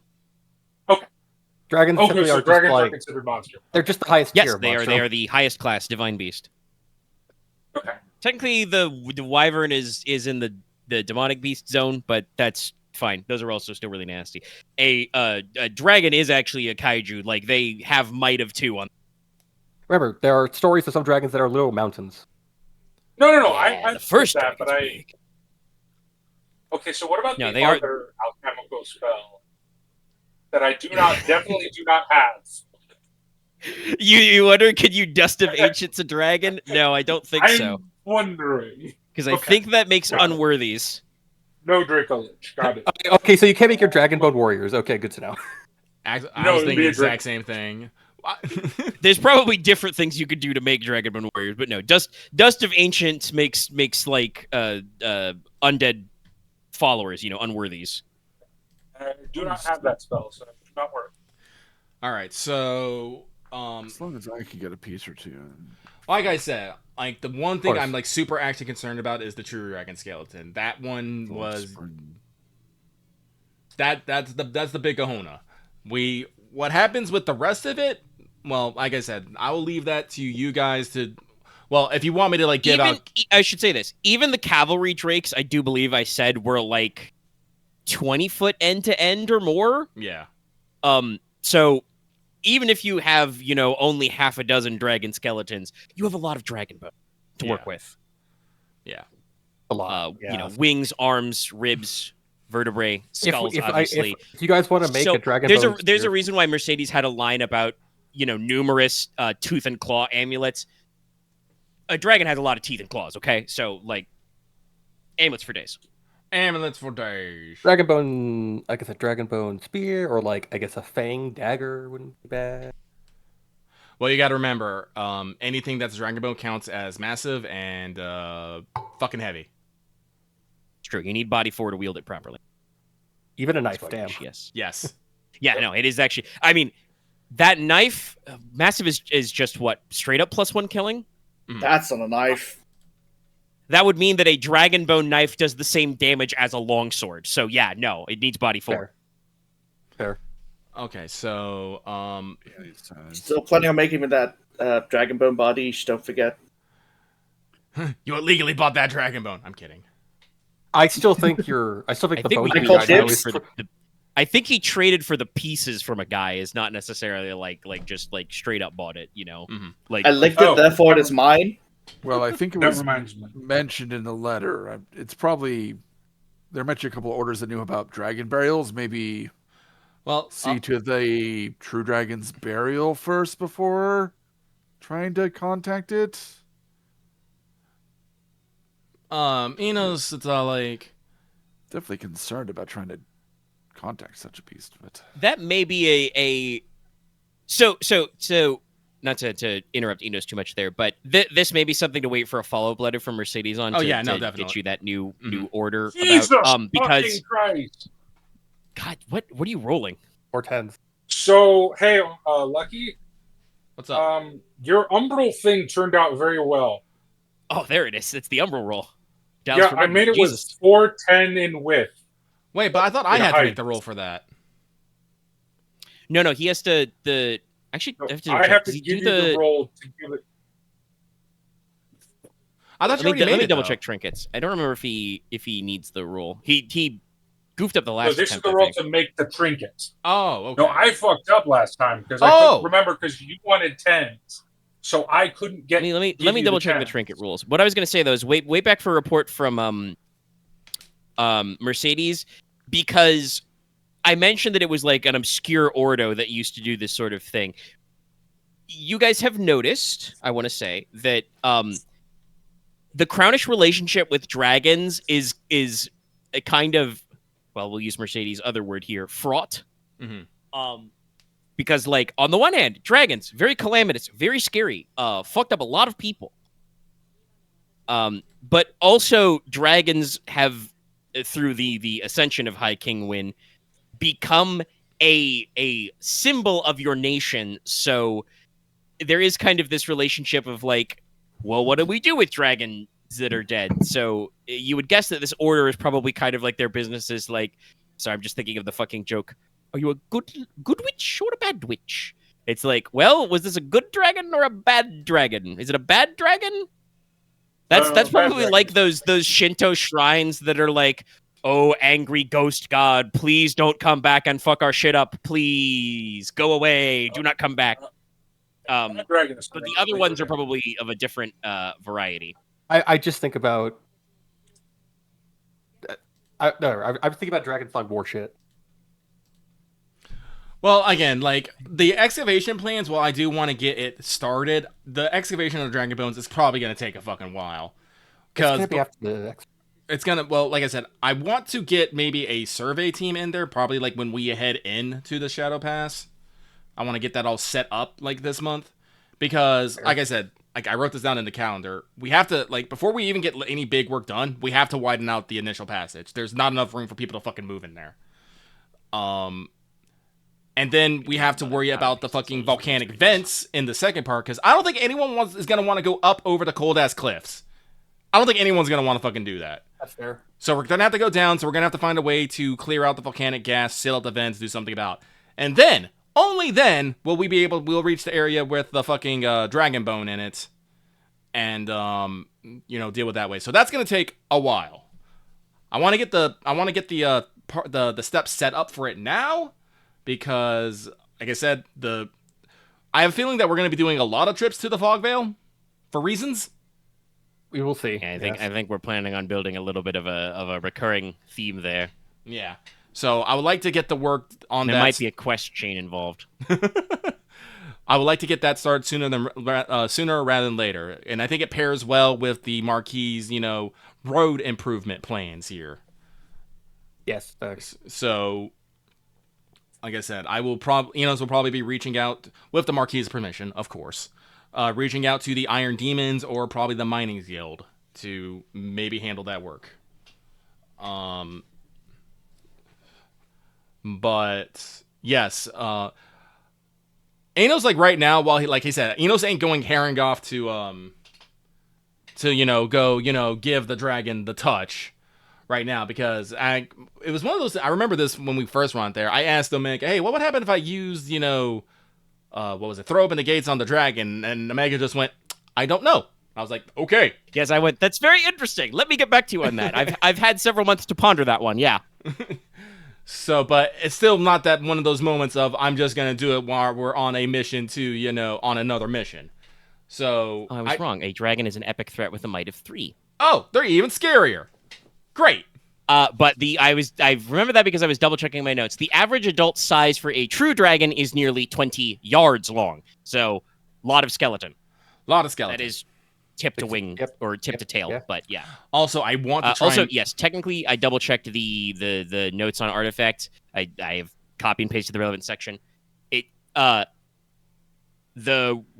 don't remember what we were doing before, but as the rules are written, the thing Nicola is doing is he doesn't need to. The roll doesn't need to be good yet. He needs to just succeed on the roll to create. Damn. Specific spells have specific results, as there are basically, you've already seen them, there are basically spells that can create the equivalent of trinkets or artifacts. Yeah. Technically most of what enchanting does and that kind of stuff. Yeah. But so that's a trinket to make it, and like I said, I gotta get it to 10. I'll set the 80 time, so who knows, maybe those 10s will carry over. But you do get the it is literally with the pool that he rolls, so you get the 9 plus ED. Mm-hmm. So the dragon bone. So, like I said, I don't plan on trying to talk to the dragon this trip through, and I also want to try and get more levels of extenuating sorcery, because I need to. increase the duration for it to spell. So I can talk. If I do get to talk to the dragon, I can talk to the dragon longer. I think it's only like within minutes right now, which ain't great for a conversation. I'm telling you that right now. No, it is supposed to be brief. Yes.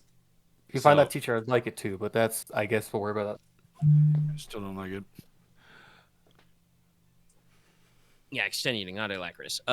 Yeah, I can probably do some more detail. Maybe you'll find them at the Alchemical College this winter. Maybe. That's why I plan to inquire. But I'll out of character, I did actually run stats for King Roderick, Duchess Cheval, and Marquess Espada. So cool, because I wanted them to kind of complement each other. So yeah, there are now the king does have hobbies. Please tell me one of his hobbies. Oh, I mean, you would probably know actually from speaking with Estelle. He has one in piano. Rad. I have piano too. But I just imagine that's right. You did pick a piano in your house. Yeah. Now just imagine you piano in you your play. We do. It's in the solar room. In the solar. But well, that's coordination. So he has a little more than. I have two in it. So I think that's it. Yes, it has been noted. Konrad doesn't like this plan. If things go wrong, Konrad will be there to bonk whatever's on the head and say, "I fucking told you so, Inos." I see it in my mind's eye already. But I will not be deterred. So we've got the note down for. Yes. So for right now. Well, actually, got that noted down. So actually, real quick, I wish to make a couple rolls on crafting and enchanting, if that is okay. I mean, yeah, you guys are like. Okay. Leslok has his notes down for his plans, but strictly speaking, those conversations can happen at any point. So, well, I need to you guys are in downtime, and what's the intensity of Prime Elemental? 4. Nicola. Yeah, so Nicola's technically jammed up for 4 days doing that, or 3 days. Yeah. Yeah. By the way, when those 3 days are over, Leslok, you find a note on your desk. Nicola, I should mention that you'll need to work on it for. Wait, you get it? Is it Prime? Too bad. You find a note on your desk. It says, "Gone for a week on vacation. Be back."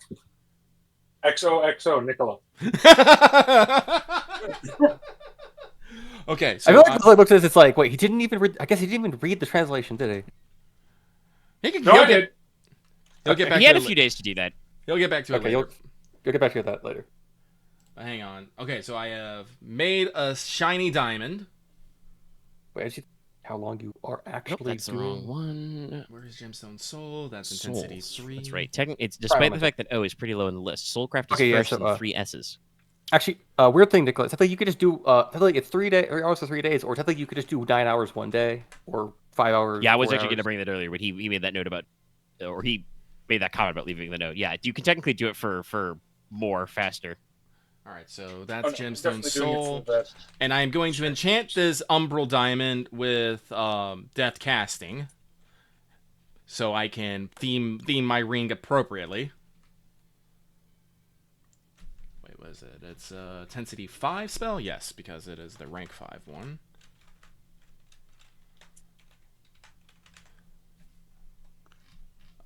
Let's see here. So this probably actually takes Inos a couple days, because this Gemstone Soul takes fucking 7 hours. Oh, trust me, I know that one. And you'll see what I'm about in just a second. And 9. Oh, is Aurelia finally putting Soaring Steel on her damn swords? Yes. Yes. I'm gonna grab the gift. Is that it? Wait, is that? I have a master die, but hang the fuck on. No, there's a pair of 5s in there. Okay, never mind. No, you got 5s. Okay. So, all right, so it's almost a straight. Almost. Okay, so. Aurelia rolls a straight. About to try it again. That's okay. It's just 9 hours down the drain. Pain. Listen, we discussed this before. She's technically inventing this spell as she's working it. Okay, but now I have the diamond ring of Umbral with Death Casting on it. So, Inos is going to, when the Marquess is in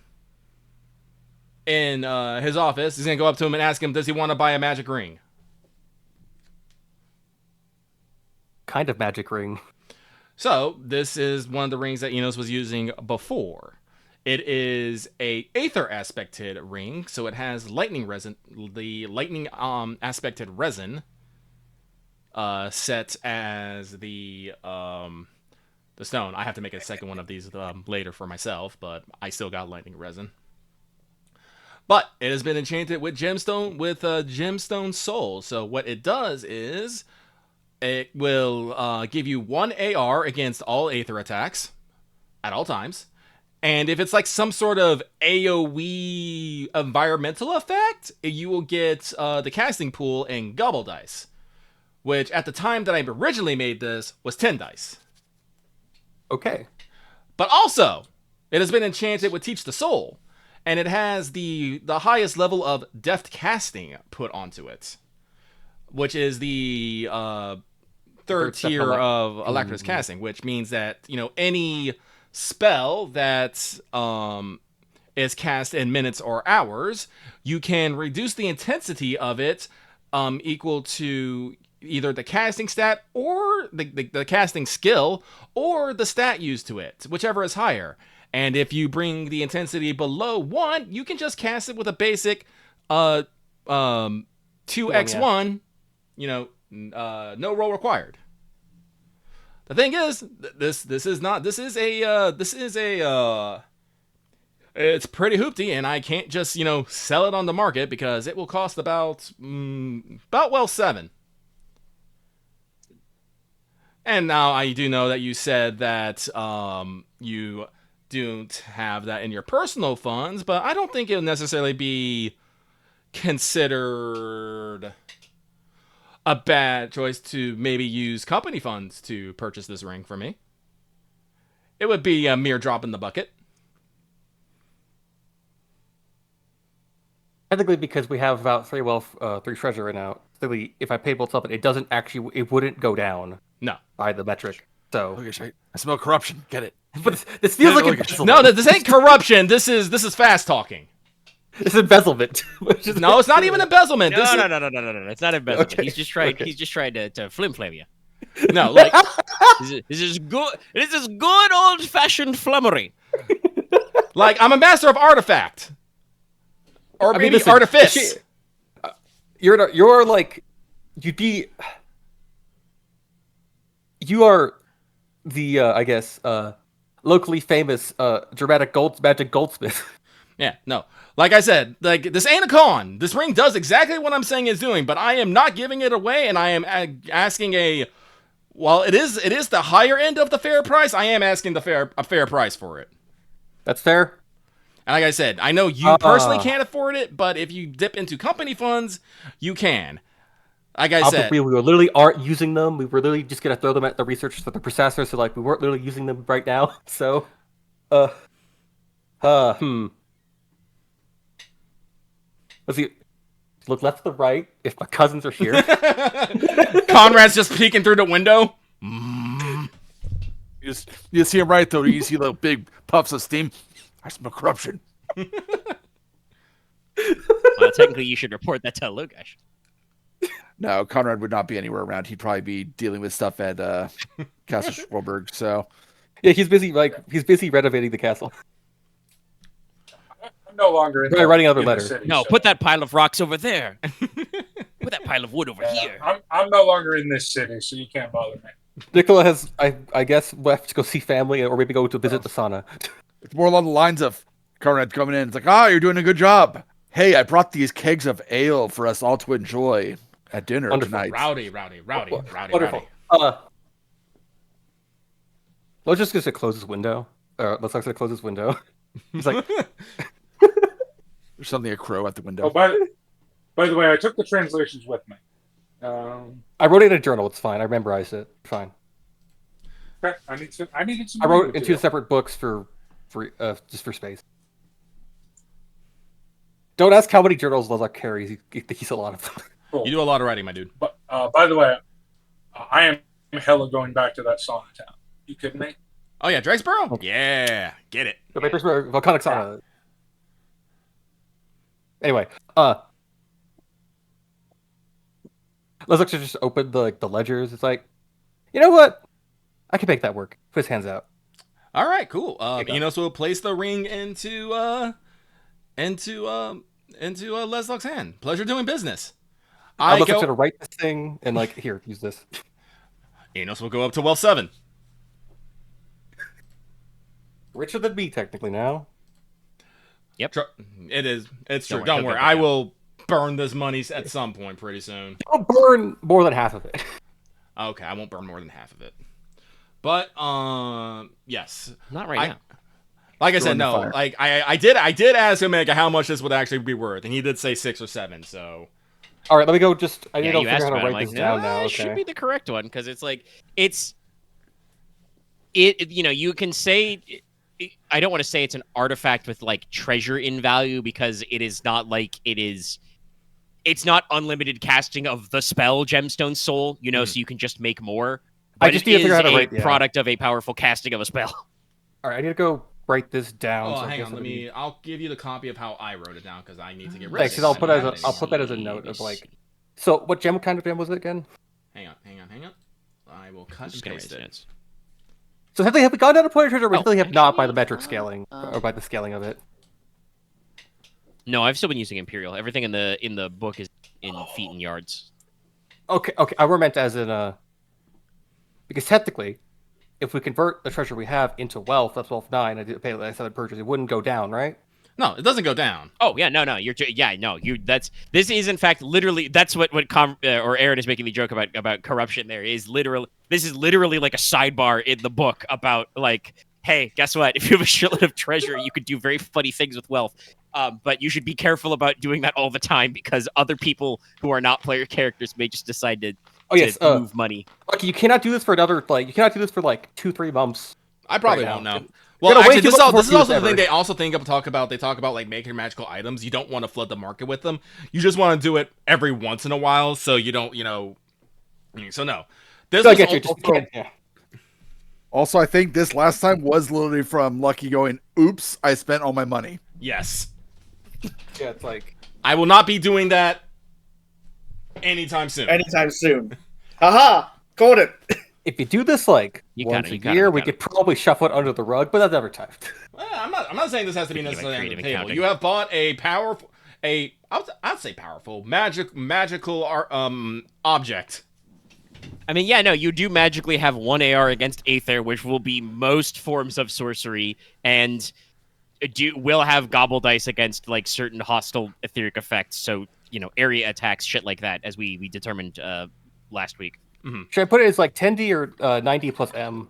No, Double this was against Aether? No, it was 10D at the time. There was 10. Okay. I didn't have the Master 9 till later. Gotcha. But again, it's still just And it has 10D. teachers, You don't have so to it's- like, it's got and that. it's automatic. You don't have to declare it. No, it's That's the. Remember, it took this is a gemstone, a piece of amber, wealth 45 in it on its own, and Inos has sunk multiple fucking hours into this casting. Yeah. Alrighty. So before actually, I do want Leslok to get to his conversation because I have a couple of things for that. But I remembered because Konrad mentioned Castle Sjorberg. I did have a note somewhere else. He did send some notes, not exactly letters, but made some Inquiries to the church. yes, inquiries about the reconsecration of the chapel you have at the castle. Oh yeah. Yeah. So this is an outline, basically, that you get back. This would be from the diocese, the office of the archbishop, but he doesn't feel the need to show up, in person. But he drops you a little note, basically. The chapel is said to have been founded by the semi-legendary Saint Ninia, who is the patron saint of Norlon. The Cathedral of Brinton is even dedicated to them. There's, you've got a statue and stuff. There would be, numerous chapels and orders dedicated to Saint Ninia who would be interested in repairing and reconsecrating the location. To perform a reconsecration, a consecration, the property needs to be in good repair. You need to show clear ownership. They will not sanctify churches on dubious lands, funnily enough. That should all be good. And you need to file a formal petition and have it be granted by the Archbishop. And then the Archbishop or another diocese, a bishop-ranked priest, needs to oversee its formal consecration. So technically, you're already working or already have several of those done. You would just need to formally petition for it to be reconsecrated. Probably have to finish the repairs on at least that section of it as well. A bishop would have to come by. If you are interested in like more specific restoration efforts, if you want to get some knowledgeable, we'll say artisans. I was going to say artisans. What I was saying, is that right? Yeah, that's fine. Artisans in it. There are numerous, like I said, orders of Saint Nania who'd be willing to volunteer, basically for free. If you wanted to get more detailed work, Archbishop Ferdinand would, write in his note that he does know that Prelate Vasil Ecclesius was recommended for his position. He is part of an ordo, the Order of Saint Marianus the Builder. Yeah! Who are dedicated to the restoration of old churches and monasteries. They came back! Yeah, it came up. So right, I'll probably send a letter to him. Yeah. I'll probably send a letter of introducing myself and explain the situation, just to get kind of the ball rolling. Yes. The Archbishop, your cardinal, does offer to extend a letter of introduction as well. Okay. So he would probably like supply you with a note or something that would get in there. Vasil would obviously be interested there, and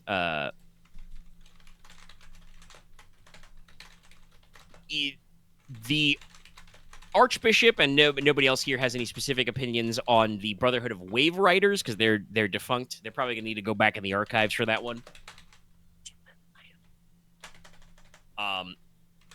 But yes, you should be able to get access to Vasil Ecclesius. Yeah, of course. I don't think at the time Konrad knew anything about the Order of Wave Riders to mention it. So yeah, I think I just put that note there because it would be. As a tack on, if you're wondering, also we discovered a monastery. Nobody has any specific thoughts about that, so you would probably know that you could extend information about that to Vasil Ecclesius and his order. That would be something they would be interested in. But Inos also remembered this, thinking about his other thing. Yeah. Edgar Wayland is your court antiquarian. Like that's his. He doesn't hold a high-ranking role in the court, despite being a member of one of your lead houses. But if you ever need to ask him about old shit, that's what he's here for. That's appreciate. Yeah. Konrad does not consider it his position to deal with that aspect of things. So. Yeah, I think you guys are still thinking about exactly what you're going to do with the rock itself. That's what Inos is talking about, trying to find some myrrh and stuff. Like if Leslok or no one else does anything about it after a certain period, then Konrad will probably start taking steps to do stuff, but he's not in any rush. Listen, if Leslok wants to do something, it just can't be. It can't be next month or half of the month after that. I mean, that's fine. And since we are planning on doing a little shifting to Biggly Blockly time,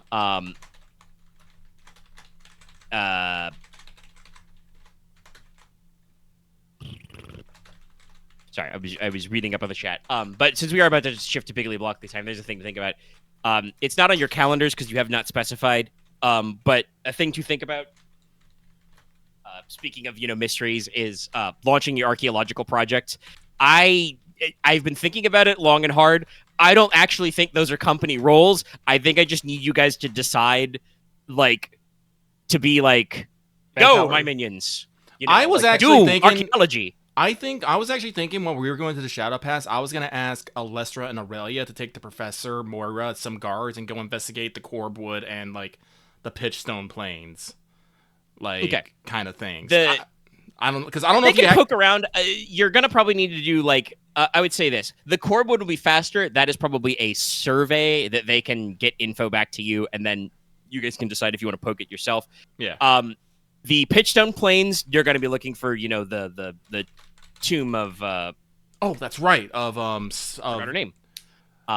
You made a fucking complicated ass name. I'm trying to remember her, but I remember the story involving her. It was the sister.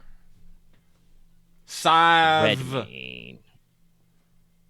Is it my regular history? Oh God, Leslok would know because he remember being told the whole story. Sandra Diga. You literally wrote it. Sandra Diga, yes. Yes, Sandra Diga. That's right. Sandra Diga Redmane. I look Red at my Bank. recent documents and I see the translation document. Yes. Pulling up my notes as we spoke, and I'm just like, "Heh." But yes, that's like an excavation. That's going to be a thing that like you're going to have to tell me when you start that because it will take a number of months before they like give you back reports. Okay. Well, maybe just a Corbwood then. But I was thinking of, because I don't think we're going to be taking Alestra or Aurelia on the diplomatic thing. So give them something to do while we're gone. That was my what I was going to suggest, but I hadn't. At really this thought rate, about it. because Dallas says he's also hopping out. I mean, Nicola's not president of the scene, so we can still do Leslok stuff. But it sounds like next session is going to start at least with the what are we doing for the rest of the month / picking how we're going to set up for the start of next month kind of business. And I guess also research points, but that'll be pretty quick. Yeah. We may or may not do. Yeah, we can do those next time. Which conversation do you want to have first, Leslok? I'm fine just having the wedding thing abbreviated because I just have to happen, but I don't know what to like really say. That's fair. That's fair. Yeah. About it. It's I mean, more I can something give that it needs pretty to like simple. be discussed. So, you ask your mother about her wedding to Leofric. She would probably pretty candidly be like, so the it's the wedding or the wedding. They when he was picked to be Marquess, there was some concerns over the relationship because it may have been an issue that your mother was technically pregnant with you already at the time. That was a point that was hidden from history. Yes. Yes. Yeah. You were. There was a little bit of tight timing. Listen, it was a thing. It was before he was Marquess. Yeah. No, it made perfect sense at the time, but it very quickly became a political situation. So informally, and I think I even mentioned you've seen the documentation. Informally, they agreed to be wedded in a very informal ceremony that involved the payment of a dowry in. I think it was sheep. I'd have to double check my notes. I didn't write it down, but it sounds like an adventurer's wedding, honestly. Your mother's father, your maternal grandfather, paid a dowry of the wealth of his clan in the cauldron. So it was going to be sheep, goats, and maybe and weird relics, talents of gold. Gold Fair. nuggets, sort of a thing. And that sort of thing. That was all done basically on a beach somewhere in the cauldron. Honestly, some of that story could probably be saved for when we talk, like when she's around, when we talk to Dame Blanche. Yeah, and if you want more on that, we can probably backfill some stuff. Yeah. The what she calls the wedding was there was Leofric and Cressida pulled the classic trick when he came back to be sworn in and was like, oh, actually, surprise, we've already technically been married. We have the documentation. It just wasn't a recognized, crownish union yet. So that would have been probably a very small, informal, also meeting, probably right there in the hearth hall where observed by witnesses. You're on notary email. wedding. Yeah, basically. So like, your mother might be slightly embarrassed to admit that the actual wedding part wasn't really part of the romance. It was a long drawn out relationship of spending a time and growing close together that happened to have some formal pins put in at the end. So there were cultural observations that obviously Nerissa will not be bound to as she's from that's Rickaroon. It's good to know, but not. I would say the beach part, but I don't know how practical that is. Norlish beaches aren't really that scenic. I would say we could probably find a scenic beach. Fair. I think it should be cold though. Having been on some beaches, there's something majestic about a Black Rock beach. That's fair. No, like any beach can be majestic. The thing that you got to be more concerned about is the weather.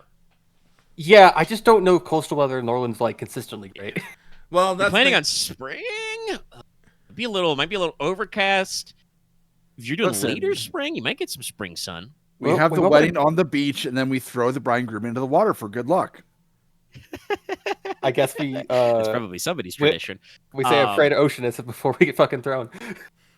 And we say unto the ocean god, yeet! Lady Maja's wedding with Leofric was a conversation. That one's probably a little more awkward, but Inos has been making ends to try and bridge gaps, and I think I've mentioned before, Cressida and Maja are probably never gonna see exactly eye to eye because they are very different people. I don't want them to be friends, but I want them to at least be allies and family. Yeah, they are not planning on being enemies anytime soon. Which is, I'm going to be straight up with you, is probably better for Maja, because I think the Cressida, the witch, would take her out. I mean, listen, I don't know if Mother knows Poppet, but she probably would learn it for a very specific reason. I think I need to reevaluate because I've added more spells. I need to reevaluate what spells your mother has. I don't think she has Poppet right now, but she has all the scrying ones. So, it's one of those things of I don't know if Maja's biggest weapon would help against Cressida, which is Konrad. Yeah, I don't think we could. I think also, Mother would have magic. I think that's mean for your. I think that's mean for you to say that your mother would consider Konrad her weapon. Well, I mean, you know what I meant. Never is a problem. It's. I also think in that front, speaking of Inos as family therapist, I think we've also kind of shored up that relationship a little too. But it's not wrong that certainly that would be kind of the martial defense that Maja has is, Konrad, she has a cavalier who's with her, Her status is a problem is waiting until shit's more tumultuous. Actually, has Cressida a lady in waiting, right? Does Cressida have a guard, a chevalier? Have a cavalier? No. Yeah. We've not assigned her. It's the first, technically her honorary one. That's weird. Say. I was gonna wait till next session, but I did plan to at some point drop to Maja that Konrad is planning on proposing at the summer carnival. Just so she can get involved and mess things up. Yes. No, that's fair. Yes. That's how you get XP. Yeah. Many thoughts about this. But speaking on that point, while their engagement was arranged through formal alliance taking, I feel hers has had money put behind Wolfric's business, there were already some sort of a plan for an arrangement, and it probably would have befitted for the two younger siblings of the head of houses to marry. It's just so happened that the warging happened. The warging, yeah. But I actually think, and you guys feel free to work me on this.